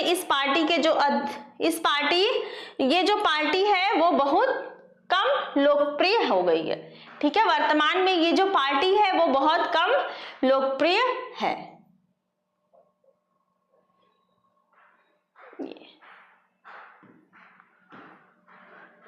ठीक है बच्चा, अब आ जाते हैं 9 क्वेश्चन पे। लोकतांत्रिक शासन में सरकार का उत्तरदायी होना क्यों आवश्यक है? लोकतांत्रिक शासन में सरकार का उत्तरदायी, आज के समय में लोकतांत्रिक सरकार को प्रायः प्रतिनिधिक लोकतंत्र कहते हैं। प्रतिनिधि लोकतंत्र में लोग सीधे शासन में भाग नहीं लेते हैं। जो लोकतांत्रिक लोग होते हैं वो सीधे शासन में नहीं आते हैं, ठीक है, बल्कि चुनाव की प्रक्रिया के द्वारा अपने प्रतिनिधि को चुनते हैं। ये नहीं है कि अगर मेरा मन है देश चलाने का, जनता मुझे पसंद करती तो मैं आ गई और देश चलाने लगी, उसमें ऐसा नहीं होता बेटा। वो एक प्रोसेस होता है, चुनाव होता है, जनता हमें स्वीकार करेगी, चुनाव होता है, हम जीतेंगे, फिर हम सत्ता में आएंगे, फिर हमें वो पावर दिया जाता है। ये नहीं कि बस खाली हम आ गए सामने, मोदी जी को हटा के वहां खड़े हो गए और देश को चलाने लगे, ऐसा नहीं होता है, ठीक है। हर चीज का एक प्रोसेस होता है, एक रूल होता है जिसको फॉलो करना पड़ता है। ये प्रतिनिधि मिलकर सारी जनता के लिए निर्णय लेते हैं और सरकार चलाते हैं। लोकतंत्र में सरकार जनता के द्वारा चुनी जाती है। लोकतंत्र में सरकार किसके द्वारा चुनी जाती है? जनता के द्वारा। पूरा सरकार बनाने में पूरा जो योगदान होता है बच्चा, वो जनता का ही होता है। जनता चाहे जिसको अपना सरकार चुन सकती है, जनता चाहे जिसको अपना सरकार नहीं चुन सकती है। ये पूरी तरह जनता पे डिपेंडेंट होता है, ठीक है। इसलिए जो जनता है वो सरकार के लिए भगवान है, वो जिसको चाहे वो सत्ता में ला सकती है, जिसको चाहे। इसीलिए लोग कहते हैं ना कि वोट देना अपना एक अधिकार है, जिससे कि उससे किसी को भी वंचित नहीं होना चाहिए। कोई हारे चाहे जीते उससे कोई मतलब नहीं है, लेकिन वोट जरूर देना चाहिए। इसलिए उसे जन सामान्य के कल्याण के निर्णय लेने पड़ते हैं और कार्य करने पड़ते हैं। सरकार को समाज, समानता, स्वतंत्रता, सामाजिक न्याय के मूल्यों को ध्यान में रखते हुए कार्य करना चाहिए। अगर कोई जो भी सरकार जो है वो सत्ता में आती है तो वो पूरी जनता को ध्यान में रख के चलती है। पूरी जनता उसके लिए एक समान है, वो चाहे जैसा भी हो, गरीब हो, अमीर हो, उससे कोई मतलब नहीं, किसी जाति के हो, किसी धर्म के हो, कोई मतलब नहीं। सरकार के लिए पूरी जनता एक समान है। अगर वो ऐसा नहीं करता है, ठीक है, अगर वो ऐसा नहीं करता है तो वो एक बार सत्ता में आएगा ना, फिर दोबारा तो जनता उसको कभी लाने नहीं देगी, है ना। तो इसीलिए जो भी सरकार बनता बेटा इन सारी चीजों को बहुत ध्यान देता है कि कौन से हम कार्य कर रहे हैं जो जनता के हित में हो, अहित में ना हो, हित में हो, उससे हर जन जन को कल्याण हो, जन जन का कल्याण हो, जो भी लाभ गवर्नमेंट द्वारा पहुंचाया जाता है वो सबको मिले, सबको मिले, मतलब उसका लाभ से कोई वंचित न रहे। इसलिए जो गवर्नमेंट रूल बनाती है वो सबको ध्यान में रखते हुए बनाती है कि उस रूल को गरीब, अमीर, ऊंच नीच हर लोग उसको एक्सेप्ट कर सके। ठीक है बच्चा, आई होप ये भी समझ में आया होगा।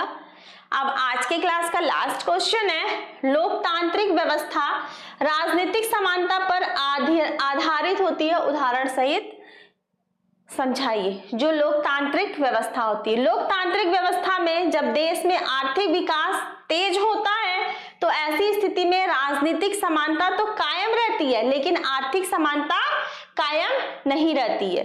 कि राजनीतिक समानता एकदम अच्छे से कायम रहती है लेकिन आर्थिक समानता जो है वो कायम नहीं रहती है। ऐसी स्थिति में सरकार अधिक आय वालों से कर के रूप में रकम वसूल करती है। मतलब जितने भी टैक्स होते हैं, ठीक है, वो कर के रूप में, मतलब टैक्स आय जो होता है वो टैक्स कर के रूप में ही सरकार के पास जाता है और गरीब और मध्यम वर्ग के लिए कोई लोक कल्याणकारी कार्य करती है। मतलब बेटा जो अमीर लोग होते हैं, ठीक है, जो अमीर लोग होते हैं गवर्नमेंट क्या करती है तो उनसे टैक्स लेती है, टैक्स लेती है और जो उनका टैक्स होता है उन टैक्स के पैसे को वो गरीब लोगों के कल्याण के कार्य में लगाती है। जैसे उज्ज्वला योजना आप लोगों ने देखा होगा, सुकन्या समृद्धि योजना, ठीक है, बहुत सारी योजनाएं गवर्नमेंट के थ्रू चलाई जाती है जिसका लाभ, जैसे फ्री में राशन मिलना, तो गवर्नमेंट अपने घर से थोड़ी देती है, वो कहीं ना कहीं पैसा जो अरेंज करती है उन्हीं पैसों को सड़क बनवाना, ठीक है, फ्री में जो गरीबी रेखा से नीचे उनको फ्री में वो देना, राशन देना, उनको फ्री में घर देना, तो ये सारी गवर्नमेंट कहाँ से करती है? ये सारी गवर्नमेंट उसी जगह से करती है बच्चा जहां से टैक्स के रूप में जो पैसे लेती है, फिर वही पैसों से वो गरीबों का भरण पोषण करती है। जैसे सरकारी अस्पताल, सरकारी स्कूल, जन वितरण प्रणाली, तो वही सब। जैसे सरकारी स्कूल है बच्चा, तो सरकारी स्कूल में आप लोग देखते होंगे कि 1 से 8 तक की फीस जो है वो पूरी तरह फ्री है, माफ है ना, बल्कि वो स्कॉलरशिप का भी पैसा आता है, ड्रेस भी आप लोग मतलब फ्री में मिलता है, बुक्स भी फ्री में मिलती है 1 से 8 तक, लंच भी मिलता है स्कूल में, है ना। तो ये सारी चीजें गवर्नमेंट क्या है, ये सारी चीजें अगर किसी सरकारी स्कूल में गरीब या अमीर किसी घराने के बच्चे पढ़े, सबके लिए एक ही रूल है। ये नहीं कि जो गरीब का बच्चा है, सॉरी अमीर का बच्चा, उसके लिए और अलग से व्यवस्था कर दी जाए, उसके लिए अलग से ड्रेस लगा दिया जाए, वो बुक बाहर से परचेस करके लाए, तो ऐसा नहीं है, सबके लिए इक्वल व्यवस्था है। असमानता और गरीबी कम करने के लिए किए गए उपाय, कौन कौन से गवर्नमेंट ने गरीबी को दूर करने के लिए उपाय किए हैं? गरीबों के लिए जन कल्याण योजनाएं चलाना, मतलब गरीब जो जनता है उसके लिए जन कल्याण की योजनाओं को बनाना, बेरोजगारों को बेरोजगारी भत्ता देना, जितने भी बेरोजगार हैं उनको बेरोजगारी भत्ता देकर, निर्धन छात्रों को छात्रवृत्ति प्रदान करना, मतलब जो गरीब छात्र हैं उनको स्कॉलरशिप, छात्रवृत्ति प्रदान करना, निर्धन वृद्ध व्यक्ति को वृद्धावस्था पेंशन प्रदान करना, मतलब जितने भी वृद्ध लोग हैं, बुढ़े लोग हैं, आप लोग सुने होंगे कि उनको वृद्धा पेंशन भी मिलता है। तो गवर्नमेंट बच्चा ये सारे कार्य करके, ठीक है, कि मतलब सबका विकास होता रहे, कभी किसी चीज को, कभी किसी लोगों को किसी चीज की कमी न होने पाए। तो जो गवर्नमेंट बनता है वो छोटी से लेके बड़ी बड़ी चीजों तक का बहुत ही ध्यान रखता है।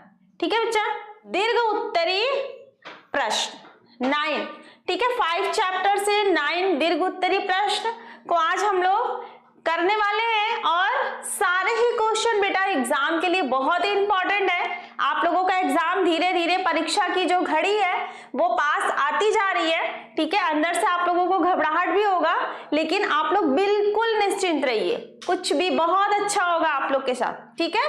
पेपर बहुत अच्छा आएगा और मेरे होनहार बच्चे सारी चीजें बहुत अच्छे से करेंगे, ठीक है बच्चा।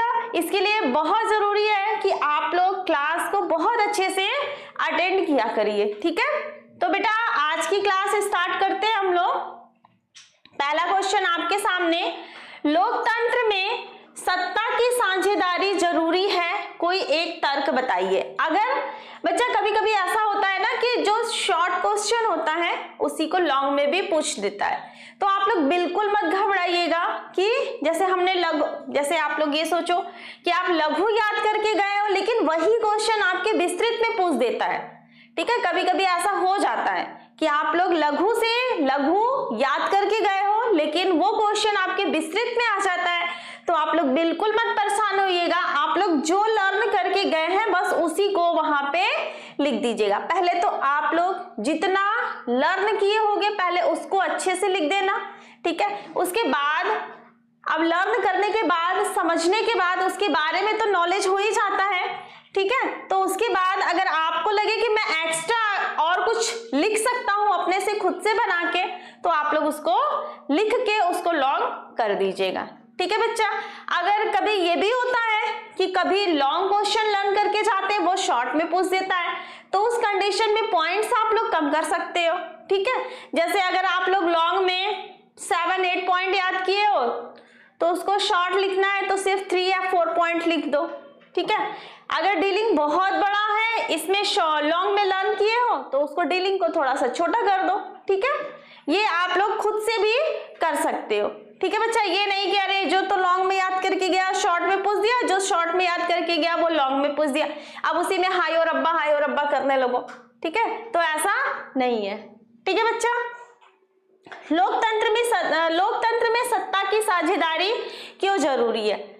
सत्ता की साझेदारी ऐसी शासन व्यवस्था होती है जिनमें समाज के प्रत्येक समूह और समुदाय की क्या होती है, उसमें भागीदारी होती है। समाज के जितने भी समूह होते हैं, समाज के जितने भी समुदाय होते हैं, सब उनमें इन्वॉल्व होता है। आप लोग देखते होंगे जब वोटिंग का टाइम आता है, जब चुनाव का सीजन होता है, तो उसमें बच्चे से लेके बूढ़े से लेके मतलब सब लोग उसमें इन्वॉल्व हो जाते हैं। कौन सी पार्टी जीत रही, कौन सी पार्टी हार रही है, डजंट मैटर, ठीक है। लेकिन उसमें सबको इंटरेस्ट हो जाता है। सब देखोगे तो कहीं हर जगह झुंड बना के चर्चे रहते हैं, अरे इसकी सरकार जीतेगी या ये वो जो भी बातें होती हैं, ठीक है। तो उसमें बच्चा ये होता है कि सभी लोग उसमें पूरी तरह से इन्वॉल्व होते हैं। जिसको उसके बारे में नॉलेज नहीं भी होता है वो भी उस समय बड़ा एक्टिव हो जाता है ना। सत्ता की साझेदारी ही लोकतंत्र का मूल मंत्र है। लोकतांत्रिक सरकार में प्रत्येक नागरिक की हिस्सेदारी होती है जो भागीदारी के द्वारा संभव होता है, और ये संभव तभी होता है जब उसमें सबकी भागीदारी होती है। सबका उसमें क्या होता है, सब लोग बढ़ चढ़ के उसमें हिस्सा लेते हैं। साझेदारी की आवश्यकता क्यों होती है, क्यों है, देख लेते हैं पॉइंट। समाज में सौहार्द और शांति बनाए रखने के लिए, ठीक है। अगर सत्ता की साझेदारी जरूरी है, क्यों जरूरी? क्योंकि समाज में शांति बनाना है, बहुसंख्यक के आतंक से बचने के लिए, ठीक है। लोकतंत्र की आत्मा का सम्मान रखने के लिए, कि लोकतंत्र की जो आत्मा है उसका सम्मान रखने के लिए विभिन्न सामाजिक समूहों के मध्य टकराव का अंदेशा कम हो जाता है। जितने भी आपस में सामाजिक समूह हैं उनका जो मतलब टकराव होता है वो आपस में बहुत कम हो जाता है। भारतीय संदर्भ में सत्ता की साझेदारी के 2 प्रमुख कारण हैं। पहला तर्क युक्तिपरक कारण और दूसरा तर्क नैतिक परक कारक। ये भी कभी कभी कारक पूछ देता है कि तर्क, कोई एक तर्क बताइए। तो यहाँ पे 2 तर्क है, ठीक है। अगर एग्जाम में 2 तर्क पूछेगा तो आप लोग 2 तर्क लिखना, एक तर्क पूछेगा तो आप लोग एक तर्क लिखना। पहला तर्क क्या है? यह तर्क दबाव देता है, किस चीज का? कि सत्ता की साझेदारी से बेहतर परिणाम निकलते हैं। सत्ता की साझेदारी अच्छी होती है क्योंकि यह सामाजिक समूहों के बीच संघर्ष की संभाव्यता को कम करती है, क्योंकि सामाजिक संघर्ष प्रायः हिंसा और राजनीतिक अस्थिरता के कारण होता है। अब समाज में दंगे जो फसाद होते हैं बेटा, वो क्यों होते हैं? इसी सब के लिए होते हैं ना। तो इस सब के कारण को दूर करने के लिए युक्तिपरक कारक को अपनाया जाता है। सत्ता की साझेदारी राजनीतिक व्यवस्था की स्थिरता सुनिश्चित करने का अच्छा साधन है। ठीक है, बहुसंख्यक लोगों की इच्छाओं को अन्य लोगों पर थोपना एक अच्छा विकल्प हो सकता है, परंतु यह लंबे समय तक चलाए जाने पर क्या हो सकता है? राष्ट्रीय एकता को कमजोर कर सकता है। अगर हम इसको लॉन्ग टर्म के लिए चलाते हैं तो जो हमारी राष्ट्रीय एकता है उसमें क्या हो सकता है? उसमें कमी आ सकती है। इसलिए इसको हर समय टाइम टू टाइम क्या होता है? इसको टाइम टू टाइम चेंज करने की जरूरत होती है। बहुसंख्यों का निम्न समुदाय पर उत्पीड़न करने का उनके लिए न केवल दमनकारी है बल्कि यह कभी-कभी बहुसंख्यक वर्ग के नाश का भी कारण बन जाती है। जो दंगे फसाद होते हैं बच्चा, वो कभी-कभी क्या हो जाता है? कभी-कभी ये बहुत विकराल रूप धारण कर लेता है और उस कंडीशन में क्या होता है बेटा कि उस कंडीशन में जो दंगा फसाद है वो बहुत ही विनाश की तरफ ले जाता है। ठीक है बच्चा। दूसरा तर्क है नैतिकतापूर्ण। यह इस बात पर बल देता है कि सत्ता की साझेदारी का कार्य मूल्यवान होता है और सत्ता की साझेदारी क्या है? ये लोकतंत्र की आत्मा है। जो दूसरा तर्क है वह यह बताता है कि जो सत्ता की साझेदारी है वह लोकतंत्र की आत्मा है। जैसे शरीर में आत्मा के बिना शरीर का कोई महत्व नहीं होता है, जैसे आत्मा शरीर से निकल के चली जाती है वैसे हमारा शरीर क्या हो जाता है? वैसे ही हमारा शरीर बिल्कुल निष्क्रिय हो जाता है, कोई भी काम नहीं करता। निष्क्रिय मतलब वो आदमी बिल्कुल ही मरने के समय मर जाता है। सारा रोल पूरे बॉडी में सारा रोल किसका है? सिर्फ आत्मा का ही है। ठीक है, तो वैसे ही यहाँ पे कह रहा है कि जो नैतिकतापूर्ण है वो क्या है? वो लोकतंत्र की आत्मा है। आत्मा पर ही लोकतंत्र टिका हुआ है। अगर आत्मा ही नहीं रहेगी तो लोकतंत्र का कोई वैल्यू नहीं है। लोगों का यह परामर्श करने का अधिकार है कि उन्हें किस प्रकार नियंत्रित किया जाए। यह वैध सरकार वह है जहां भागीदारी के माध्यम से नागरिक शासन व्यवस्था से जुड़ते हैं। उदाहरण, भारत में नागरिकों को सरकारी योजनाओं और नीतियों की आलोचना करने का अधिकार है। जो हमारा प्यारा भारत देश है, ठीक है, यहाँ पे अगर गवर्नमेंट कोई भी रूल बनाती है, कोई भी रेगुलेशन बनाती है, तो भारत ही ऐसा देश है बच्चा जो उसका खंडन भी कर सकता है। खंडन मतलब उसका विरोध कर सकता है। अगर जनता को नहीं पसंद है गवर्नमेंट के बनाए हुए कोई भी रूल, तो उसको इतना पावर है, ठीक है, उसको पावर है, उसको पूरा शक्ति प्रदान किया गया है कि तुम उसका विरोध कर सकते हो। ठीक है बच्चा, ये सिर्फ भारत में होता है कि अगर कोई गवर्नमेंट के द्वारा कोई रूल्स बनाए गए हैं, अगर वो हम देखते हैं जनता जैसे उसको फील करती है कि ये हमारे जैसे इससे हमारा कोई प्रॉफिट नहीं हो रहा है, ये हमारे लिए, ये रूल हमारे लिए वैल्यूएबल नहीं है, उसका कोई मतलब नहीं है, तो जनता चाहे तो उसको पूर्ण अधिकार है कि वह उसका विरोध कर सकता है। ठीक है बच्चा, लोकतांत्रिक प्रणाली में संभव है और जन दबाव की यह स्थिति सरकार को अपने निर्णयों पर पुनः विचार करने का अवसर उपलब्ध कराती है। और जब जनता उसका विरोध करती है, ठीक है, जब जनता उसका विरोध करती है तो गवर्नमेंट क्या करती है? गवर्नमेंट उस पर पुनः विचार करती है। मतलब फिर से वो विचार करती है कि जो मैंने रूल बनाया उसमें क्या संशोधन किया जा सकता है, या तो उसे पूर्ण रूप से हटा दिया जाए या तो उसमें कुछ संशोधन किया जाए। अगर कोई कमियां हैं तो उसको हटा के और जो उसमें मतलब उस अच्छाई है उसको डाल के फिर उसको रूल को फिर से फॉलो किया जाए या रूल को फिर से जनता के सामने प्रस्तुत किया जाए।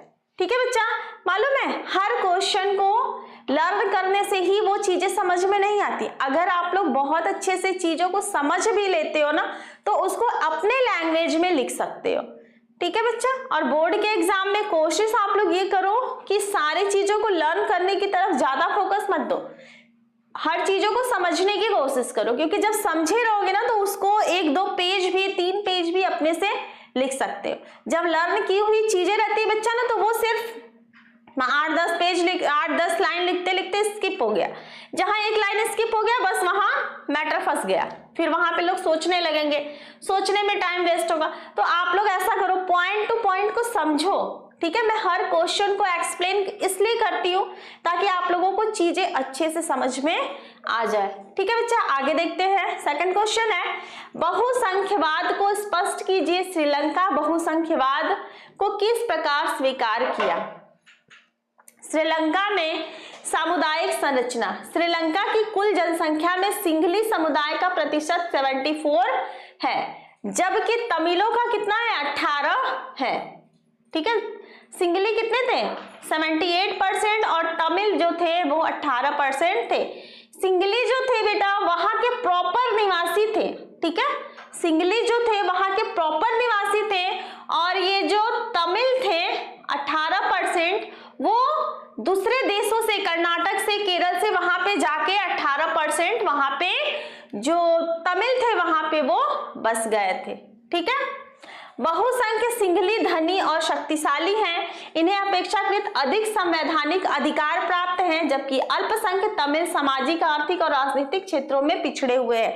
अब जब कोई, जैसे ये आपका एरिया है, ठीक है, ये ए है और ये बी है, ठीक है बच्चा, और ये ए आपका एरिया है, तो ये पूरा ही आपका, ये पूरा क्या होगा? आपका बोलबाला रहेगा, ठीक है। ये जिसकी एरिया होती है या जिसका ये घर होता है, जो यहाँ का प्रॉपर निवासी होता है, यहाँ उसका पूरा बोलबाला रहता है। और अगर बी यहाँ पर आके यहाँ पे बस गए, ठीक है, बी यहाँ पर आकर बस गए बच्चा, तो उसको वहां का एनवायरमेंट, वहां के तौर तरीके, ठीक है, समझने में बहुत टाइम लगेगा, है ना, बहुत टाइम लगेगा कि नहीं।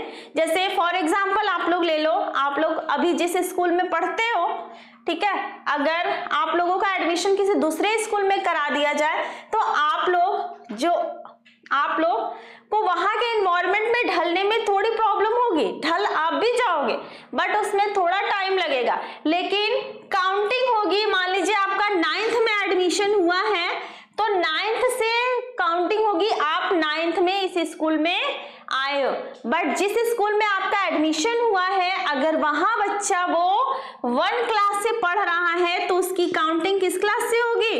उसकी काउंटिंग 1 से होगी। तो बच्चा इसका बोलबाला ज्यादा रहेगा और तुम्हारा कम रहेगा। वैसे ही श्रीलंका में हुआ कि जो सिंघली थे वहां के निवासी थे और तमिल वहां पर आकर बस गए। सिंघली का बोलबाला जो था वो बहुत ज्यादा था, और जो तमिल है भाई उनका तो थोड़ा कम ही रहेगा ना बोलबाला, उनको डेवलप होते होते बहुत टाइम लग जाएगा। अतः बहुसंख्य लोग अल्पसंख्यों पर हावी पड़े, मतलब जो ज्यादा संख्या में होते उसे बहुसंख्यक बोलते हैं, और जो थोड़े मात्रा में होते उसको अल्पसंख्यक बोलते हैं। श्रीलंका में बहुसंख्यवाद यह एक प्रकार का मत है कि बहुसंख्य समुदाय को जिस प्रकार वे चाहे देश में शासन करने हेतु सक्षम होना चाहिए। अब भाई जिसका बोलबाला रहेगा, ये तो सिंपल सी बात है, जिसका बोलबाला रहेगा उसी का दबदबा रहेगा, है ना, तो वो अपने हिसाब से ही वहां पर काम करेगा। तो श्रीलंका में बहुसंख्यवाद कौन था? बहुसंख्यक कौन थे? सिंघली थे, तो सिंघली का ही वहां पर बोलबाला था। वो जब होता रहा तब तमिल के ऊपर आक्रमण कर देते थे, तमिल के ऊपर अपना क्या करते थे?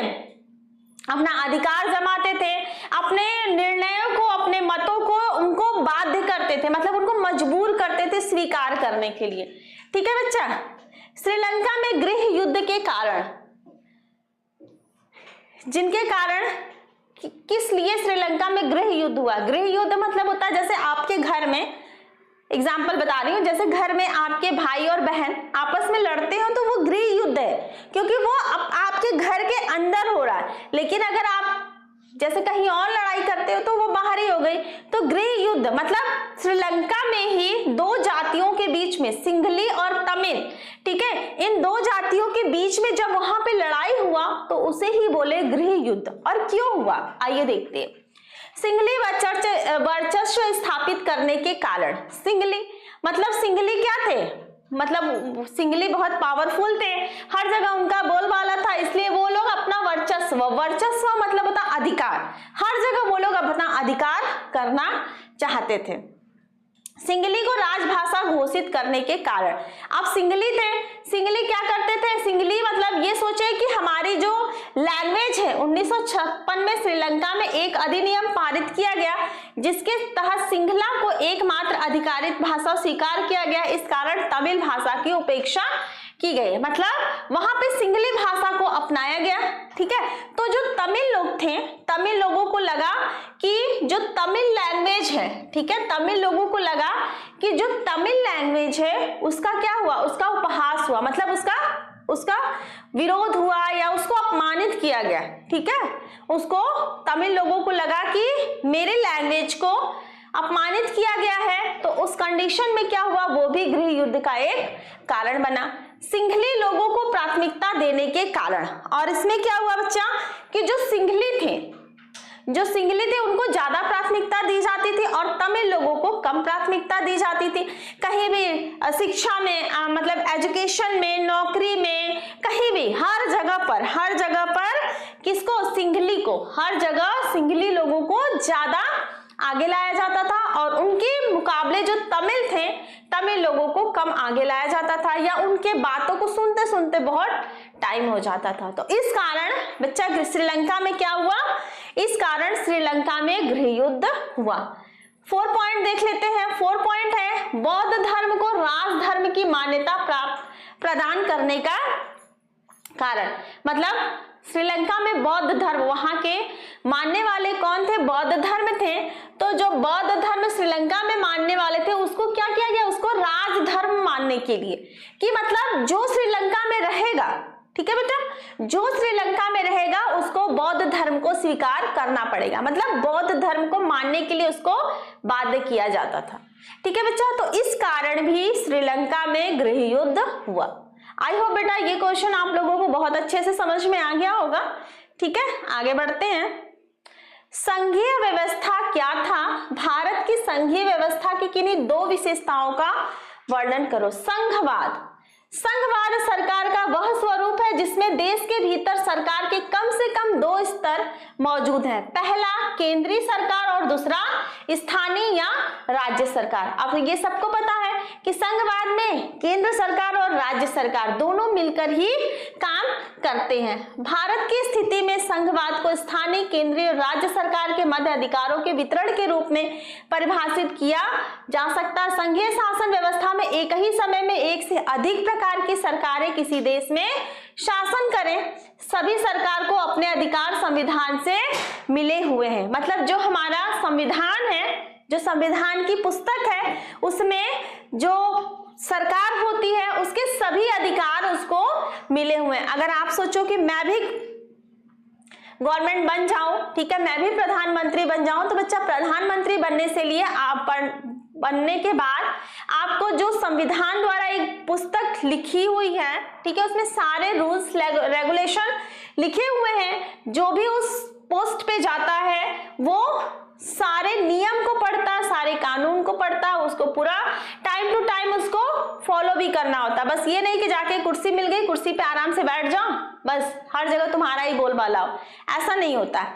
अब हम देख लेते हैं इसकी विशेषताएं। दोहरी नागरिकता होना, ठीक है, संघनात्मक शासन वाले देशों में दोहरी नागरिकता होती है, लोग अपने देश तथा अपने अपने राज्यों के नागरिक होते हैं, केवल भारत में इकहरी नागरिकता है। ठीक है, यहाँ क्या होता है, दोहरी नागरिकता। दोहरे उद्देश्य प्राप्त होना, इस संघीय शासन व्यवस्था के दोहरे उद्देश्य है देश की एकता की सुरक्षा करना और उसे बढ़ावा देना, मतलब उसको हम सुरक्षा कर रहे हैं, सुरक्षा के साथ साथ उसको हम बढ़ावा भी दे रहे हैं। सरकार का एक या अधिक स्तर का होना, जो सरकार होती है उसका स्तर क्या होता है, एक या एक से अधिक होना। सरकार का अधिकार क्षेत्र विस्तृत होना, मतलब सरकार के जो अधिकार होते हैं, जो पावर होती है, जो उसकी शक्तियां होती है, वो क्या होता है, उसका क्षेत्र जो होता है वो बहुत बड़ा होता है।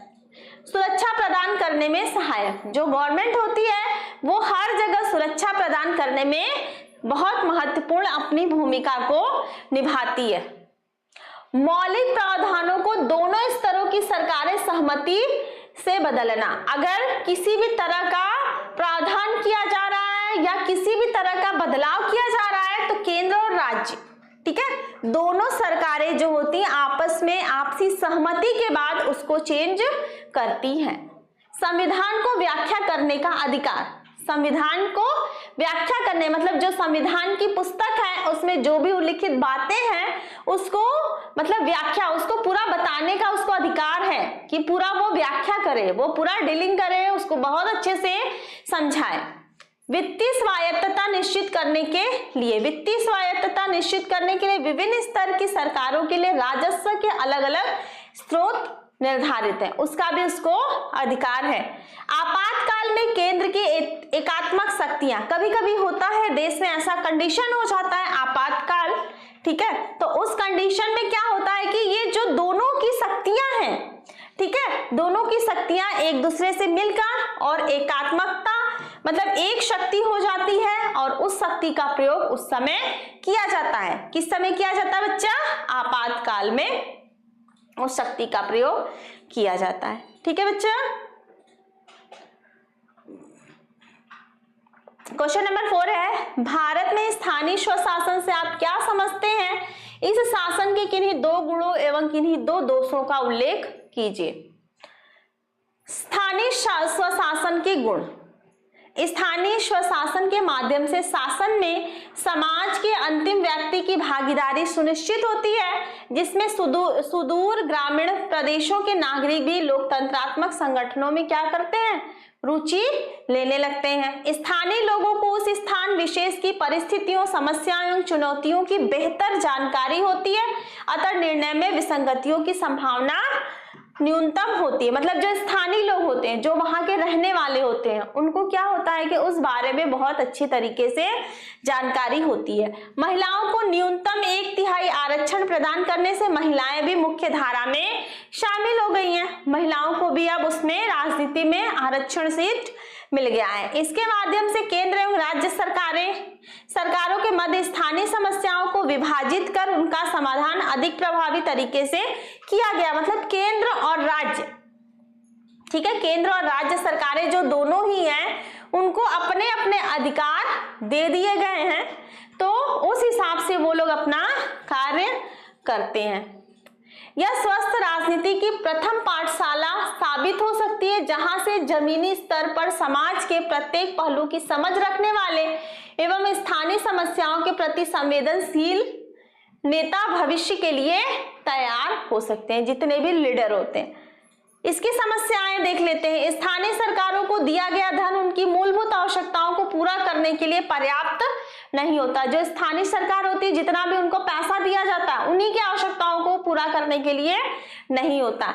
कई बार राज्यों द्वारा स्थानीय निकायों के कामकाज के प्रति रुचि की कमी के कारण उन्हें समस्याओं का सामना करना पड़ता है कि उनको किसी काम में रुचि नहीं रहती, क्योंकि उनके पास प्रॉपर पैसा नहीं रहता है। जब पैसा नहीं रहती तो रुचि खत्म हो जाता है। अक्सर देखा गया है कि चुनाव को स्थगित करने से लेकर राज्य वित्त आयोग और जिला योजना समितियों के गठन में विफलता तक राज्य सरकारें भिन्न प्रावधानों का उल्लंघन करती रहती है। क्योंकि बच्चा पता है इन सब में क्या होता है कि जो मनी पावर होता है, जितना आपके पास मनी पावर रहेगा उतना वो चीजें जो है वो खुल के विकसित होती हैं।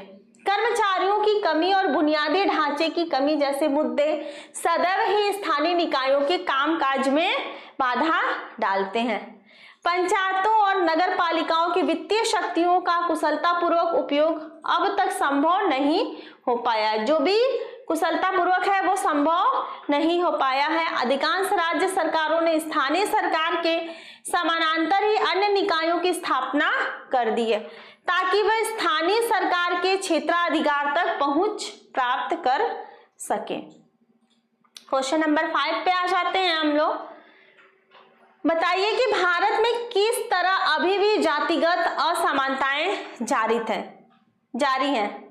तो बच्चा ये तो बहुत ही इजी क्वेश्चन है, ठीक है, कि भारत में अगर हम लोग ये तो आप लोग खुद से भी लिख सकते हो कि भारत जो हमारा प्यारा भारत देश है उसमें जातिगत जो समस्याएं हैं वो भी हमारे समाज में देखने को मिलती हैं कि हम कितनों भी एजुकेटेड क्यों न हो जाएं, हम कितनों भी पढ़े लिखे क्यों न हो जाएं, लेकिन कहीं ना कहीं क्योंकि ये बेटा ह्यूमन नेचर है, हम लोग जब छोटे रहते तभी से हमारे मन में ये सारी चीजें जो है वो भर दी जाती हैं। हम भले ही आज एजुकेशन का स्तर बहुत बढ़ गया है, समाज से वो चीजें दूर हो रही हैं, लेकिन अभी वो भी प्रॉपर तरीके से बहुत दूर नहीं हो पाएंगे।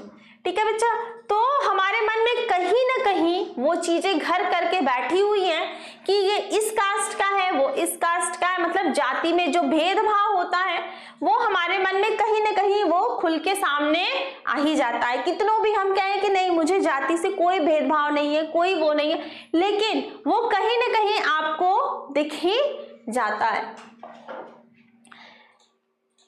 ठीक है बच्चा, आज सभी जातियों में अमीर लोग हैं, पर यहाँ ऊंची जाति वालों का अनुपात बहुत ज्यादा है और निचली जातियों का बहुत कम है। अब गरीबी अमीरी ये तो छोटे से बच्चों के अंदर भी ये सारे भेदभाव आ जाते हैं। ठीक है, जो जातियां पहले से ही शिक्षा के क्षेत्र में आगे थी, आधुनिक शिक्षा व्यवस्था में भी उन्हीं का बोलबाला है। जिन जातियों को पहले शिक्षा से वंचित रखा जाता था, उनके सदस्य अभी भी पिछड़े हुए हैं। मतलब कि जो एजुकेटेड है, जो फैमिली एजुकेटेड है, अगर एक व्यक्ति डॉक्टर है तो वो पूरा भरपूर कोशिश करेगा अपने बेटे को डॉक्टर बनाने का, इंजीनियर बनाने का, चाहे जो भी बड़े पोस्ट पे ले जाने का। ठीक है बच्चा, लेकिन अगर कोई कम पढ़ा लिखा व्यक्ति है तो वो अपने बच्चों को वैसा एनवायरनमेंट नहीं दे पाएगा, वो अपने बच्चों को वैसा एनवायरनमेंट नहीं दे पाएगा। तो ये सारी चीजें कहाँ है बच्चा, ये सारी चीजें हमारे समाज में है और इनका जन्म जो होता है हमारे समाज में ही होता है। अलग से वो सारी जो विचार है वो अलग से नहीं आता, उसका जो जन्म है हमारे समाज से ही होता और उसको जन्म देने वाले हमारे समाज के इंसान ही लोग हैं कि वही ऐसी चीजों को अंतर समाज में करते हैं और परिणाम झेलने को सबको मिलता है। जाति प्रथा को समाप्त करने के कारण क्या कारण हो सकते हैं? अंतर जाति विवाहों को प्रोत्साहन देकर जातिवाद को रोका जा सकता है। अब आप देखेंगे कि लोग ये कहते हैं कि हमें जाति पाति से कोई भेदभाव नहीं है, लेकिन अगर अदर कास्ट में जहां शादी करने की बात आई ना, लोग अपने हाथ खड़े कर देते हैं, नहीं अदर कास्ट में तो शादी नहीं करना है, तो वहां पे जाति प्रथा नहीं है, वहां पे तो तुरंत जाति प्रथा आ गई ना, तो उसको कैसे रोका जा सकता? अंतर जाति मतलब दूसरे कास्ट में शादी करके विवाह करके हम अंतर मतलब जाति विवाहों को प्रोत्साहन देकर जातिवाद को कम कर सकते हैं।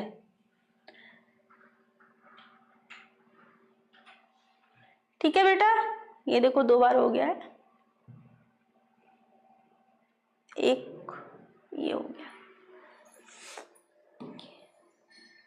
ये 2 पॉइंट, ये 3 पॉइंट, ये 4 पॉइंट। चलिए, जाति संगठन, धर्मशाला, कॉलेज, छात्रावास आदि के नामकरण में जाति सूचक शब्दों के प्रयोग को कानूनी रूप से निषिद्ध माना गया। मतलब कोई भी आप लोग देखते हैं, कोई भी स्कूल हो, कोई भी कॉलेज हो, कोई भी धर्मशाला, कुछ भी हो, वहां पे जाति का मतलब कुछ भी ऐसा नहीं लिखा रहता कि ये इस जाति का है, ये इस जाति का है, कुछ भी नहीं, क्योंकि अगर ऐसा लिखा जाएगा तो उस पर कानूनी कार्रवाई होगी। ठीक है, जातीय संगठन, परिचय सम्मेलन पर कानूनी प्रतिबंध लगाया जाता है। संचार माध्यमों के द्वारा जाति विरोधी जनमत तैयार किया जाना चाहिए। अगर ये सारी चीजें अगर हम अपना लेते हैं तो हम लोग जातिवाद को दूर कर सकते हैं। 6 क्वेश्चन है, जीवन के उन विभिन्न पहलुओं का जिक्र कीजिए जिसमें भारत में स्त्रियों के साथ भेदभाव होता है या वे कमजोर स्थिति में होती हैं। मतलब ये तो आज भी हो रहा है। 2 चीजें हमारे समाज से अभी भी नहीं गई हैं। ठीक है, हम लोग कितनों भी एजुकेटेड क्यों ना हो जाएं, एजुकेशन का स्तर कितना भी बड़ा हो जाए, लेकिन हमारे प्यारे भारत देश में, हमारे समाज में 2 चीजें आप लोग भी कहीं ना कहीं ये फील करते होंगे, देखते होंगे कि ये जो 2 चीजें हैं हमारे देश से अभी तक दूर नहीं हो पाई। पहला क्या है? जातिवाद, और दूसरा है वो मतलब लड़के लड़कियों में जो भेदभाव होता है। ठीक है, जनगणना 2011 के अनुसार महिलाओं में साक्षरता की दर अब भी मात्र 64.6% है, जबकि पुरुषों में कितना है? 80.9% है। स्कूल पास करने वाले लड़कियों की एक सीमित संख्या होती है और कभी ना कभी कहीं ना कहीं ऐसा होता है कि जो बच्चियां स्कूल जाती हैं उनको बीच में उनके एजुकेशन को रोकना पड़ता है, या मान लीजिए अगर वो वो 12th तक पढ़ भी लेती हैं, किसी तरह घसीट मसीट के 12th तक अगर वो पढ़ भी ली, तो आगे की पढ़ाई अगर करने के लिए उनको कहीं दूर जाना पड़ता है तो उनको फैमिली पहले ही एकदम मना कर देती है कि उतनी दूर लड़की जात होकर नहीं जाएगी। तो बच्चा वहीं पर उसकी जो इच्छाएं हैं मर जाती हैं और उसी जगह उसकी पढ़ाई रुक जाती है। आज भी हमारे समाज में ये कहीं ना कहीं आपको देखने को मिलेगा, और ये ज्यादातर बेटा मिलता है रूरल एरिया में, जो बहुत ही पिछड़े लोग हैं वो। नहीं तो अब बहुत ज्यादा लोग लड़कियों को भी एजुकेटेड कर रहे हैं, लड़कियां ही डॉक्टर बन रही, इंजीनियर बन रही हैं, पायलट बन रही हैं, ठीक है। हर क्षेत्र में लड़कियां लड़कों से पीछे नहीं है, चाहे वो खेल के क्षेत्र में हो चाहे और किसी क्षेत्र में हो। साक्षरता दर कम होने के कारण ऊंची तनख्वाह वाले और ऊंचे पदों पर पहुंचने वाली महिलाओं की संख्या बहुत ही कम है। महिलाएं जो हैं वो बहुत मेहनत करती हैं, तब जाके वो ऊंचे पोस्ट तक पहुंच पाती हैं। और 10-20 लड़कियों में एक लड़कियां जो होती हैं वो आगे बढ़ती हैं, ताकि उनको आगे बढ़ते हुए देखकर जो समाज का मनोबल है वो थोड़ा सा आगे बढ़ता है, ऊंचा उठता है। काम के हर क्षेत्र में, यानी खेलकूद की दुनिया से लेकर सिनेमा के संसार तक और कल कारखानों से लेकर खेत खलिहानों तक, महिलाओं को पुरुषों की तुलना में कम मजदूरी मिलती है, भले ही दोनों ने समान कार्य किया है। ये भी है हमारे समाज में, ये भी है कि महिलाएं ज्यादा काम करती हैं। अब आप देख लीजिए, महिलाएं अगर घर का काम करती हैं, महिलाएं बाहर भी काम करती हैं, ठीक है। घर का पूरा काम करके वो बाहर अगर काम करने जाती, फिर बाहर काम करके आके घर में काम करती हैं, बच्चा वो पुरुषों से ज्यादा काम करती हैं, लेकिन उनकी वैल्यू घर में कुछ भी नहीं है, घर में क्या समाज में भी नहीं है। अगर पुरुष बाहर से काम करके घर में आ रहा है तो उसे कुछ भी नहीं किया जाएगा, उसको एक काम करने के लिए नहीं कहा जाएगा। तो ये मेंटालिटी कहाँ है बेटा? हमारे समाज में ही, हम लोगों के मन में ही है, वो कहीं और से नहीं देखने को मिलती, हम लोगों के मन में ही वो सारी चीजें देखने को मिलती है। भारत के अनेक हिस्सों में अभी भी लड़की को जन्म लेते ही मार दिया जाता है। अधिकांश परिवार लड़के की चाह रखते हैं, इस कारण लिंगानुपात गिरकर प्रति 1000 लड़कों पर 943 क्या हो गया है, रह गया है। अभी भी अगर हमारे समाज में लड़कियां पैदा होती हैं तो उनको मार दिया जाता है, या उनको पैदा होने से पहले ही मार दिया जाता है। हर कोई फैमिली ये सोचता है, वो हर कोई फैमिली लड़के की चाह रखता है। भारत में सार्वजनिक जीवन में, खासकर राजनीति में महिलाओं की भूमिका नगण्य है। मतलब पहले क्या थी कि जो महिलाओं की राजनीति में भूमिका थी वो बिल्कुल ही नहीं थी, लेकिन नारी सशक्तिकरण, नारीवाद, ठीक है, कट्टरपंथी महिलाएं ये सब जो हुई, वो थोड़ा सा लड़ झगड़ के अपने अधिकार को मांगी, तो बेटा राजनीति में भी जो महिलाएं हैं उनकी सीट को अब क्या है, सुरक्षित रखा जाता है। ठीक है बच्चा, आते हैं हम लोग क्वेश्चन नंबर 7 पे। क्वेश्चन नंबर 7 है, लोकतंत्र में राजनीतिक दलों की विभिन्न भूमिकाओं का वर्णन कीजिए। कौन कौन से हैं राजनीतिक दल? राजनीतिक दल को लोगों के एक ऐसे संगठित समूह के रूप में समझा जा सकता है जो चुनाव लड़ने और सरकार में राजनीतिक सत्ता हासिल करने के उद्देश्य से काम करता है। समाज के सामूहिक हित को ध्यान में रखकर यह समूह कुछ नीतियों और कार्यक्रम तय करता है। पहला क्या है, चुनाव लड़ना।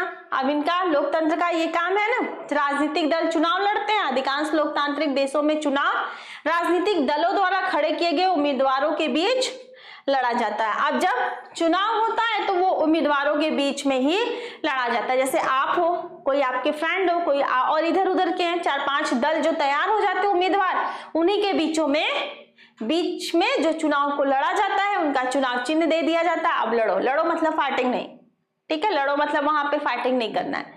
नीतियों व कार्यक्रम जनता के सामने रखना। अब उनकी क्या क्या नीतियां हैं, क्या क्या कार्यक्रम है, वो सारी चीजों को कहाँ रखते हैं, वो सारी चीजों को जनता के सामने रखते हैं, ताकि जनता भी तो उस पर अपनी सहमति दे, ताकि जनता भी उस पर अपनी पूर्ण सहमति प्रदान करे।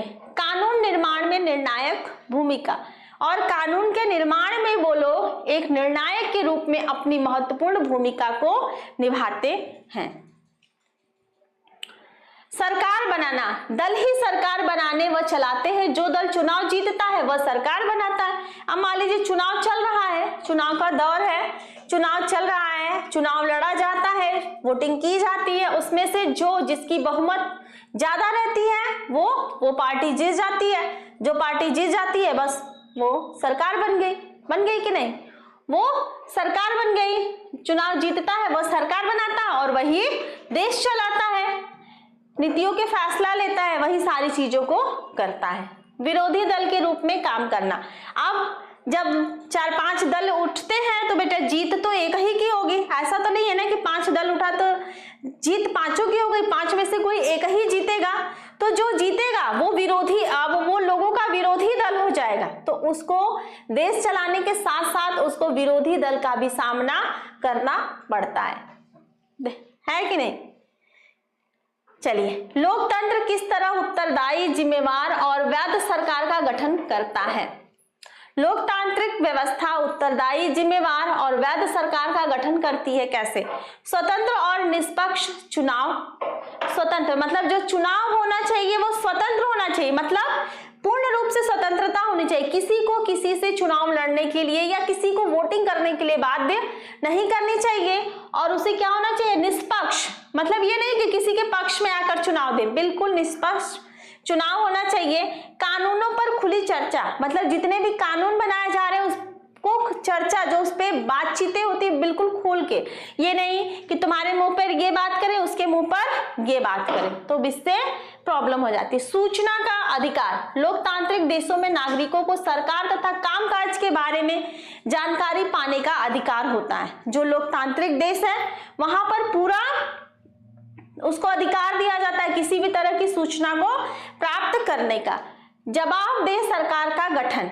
लोकतांत्रिक व्यवस्था में एक ऐसी सरकार का गठन होता है जो कायदे कानून को मानती है और लोगों के प्रति जवाबदेह होती है। लोकतांत्रिक सरकार नागरिकों को निर्णय प्रक्रिया में क्या बनाती है? हिस्सेदार बनाने और खुद को उनके प्रति जवाबदेह बनाने में जो कार्यक्रम है वो विकसित करती है। मतलब जवाबदेह का मतलब होता है जो भी जवाब होता है उसको, मतलब किस तरह से उसका उत्तर दिया जाए या किस तरह से उसको सॉल्व किया जाए या किस तरह से उसको शॉर्ट आउट किया जाए, उसका यहाँ पर गठन भी किया जाता है। अब लास्ट क्वेश्चन है, आज की क्लास का लास्ट क्वेश्चन। भारतीय लोकतंत्र की सफलता के लिए किन्हीं 4 आवश्यक दशाओं का उल्लेख कीजिए। ठीक है, सफलता के तो पहला है निष्पक्ष प्रेस। लोकतंत्र की सफलता के लिए निष्पक्ष प्रेस का होना चाहिए, अति आवश्यक है। प्रेस दलों और पूंजीपतियों से स्वतंत्र होनी चाहिए ताकि वह सच्चे समाचार दे सके। प्रेस मतलब ये नहीं जो प्रेस करते हैं कपड़े में, नहीं, प्रेस मतलब मीडिया वाले भी निष्पक्ष होने चाहिए। ये नहीं कि कहीं से घूसखोरी कर लिए, कहीं से उनको पैसा दे दिया गया और दूसरे पार्टी के लिए अपना चढ़ा बढ़ा के झूठा सच्चा रिपोर्ट जनता के सामने ला दिए और ऐसे क्या हुआ, जनता भड़क जाएगी। ठीक है, पता लगा वहां काम बनने के बजाय बिगड़ना शुरू हो जाएगा।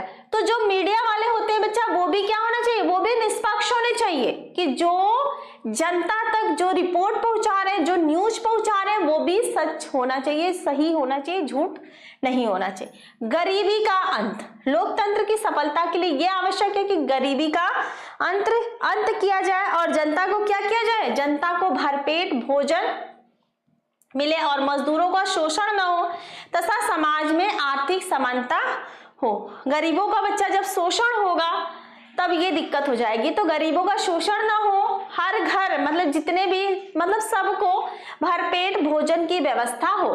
राजनीतिक दलों का आर्थिक तथा राजनीतिक सिद्धांतों पर आधारित होना, मतलब आर्थिक और राजनीतिक, मतलब आर्थिक स्थिति भी उनकी मजबूत रहे और आर्थिक स्थिति मजबूत होगी तभी राजनीतिक स्थिति भी अपने आप मजबूत हो जाएगी। नागरिकों का उच्च चरित्र। जितने भी नागरिक है उनका चरित्र क्या, उनका कैरेक्टर क्या होना चाहिए? उनका कैरेक्टर बहुत अच्छा होना चाहिए। लोकतंत्र की सफलता के लिए नागरिकों का चरित्र ऊंचा होना चाहिए। नागरिकों में सामाजिक एकता की क्या होनी चाहिए? भावना होनी चाहिए। ये नहीं कि हमारे मन में समाज के लिए कोई, हमारे अपने देश के लिए कोई प्रेम नहीं है, ठीक है, सिर्फ हम भारत के नागरिक है कहते जाएं और पीठ पीछे छुरा भोगते जाएं, तो ऐसा भी नहीं होना चाहिए। और उन्हें प्रत्येक समस्या पर राष्ट्रीय हित से सोचना चाहिए। अगर कोई भी समस्या हो रही है देश में, अगर कोई समस्या हो रही है तो उन्हें अपनी समस्या समझकर उसे शॉर्ट आउट करना चाहिए। तो बच्चा आज की क्लास का ये 9 क्वेश्चन था। आई होप आप लोगों को आज के जितने भी 9 क्वेश्चन हैं वो बहुत अच्छे से समझ में आया होगा। बेटा आज नागरिक शास्त्र के पूरे 5 चैप्टर से 9 क्वेश्चन और बहुत इंपॉर्टेंट क्वेश्चन है, ठीक है। तो आप लोग इसको बहुत अच्छे से और भी समझ लीजिएगा, ठीक है। इसका नोट्स आप लोग तैयार कर लीजिएगा ताकि एग्जाम के टाइम में आप लोगों को कोई प्रॉब्लम ना हो, ठीक है बेटा। मिलते हैं हम लोग नेक्स्ट क्लास में।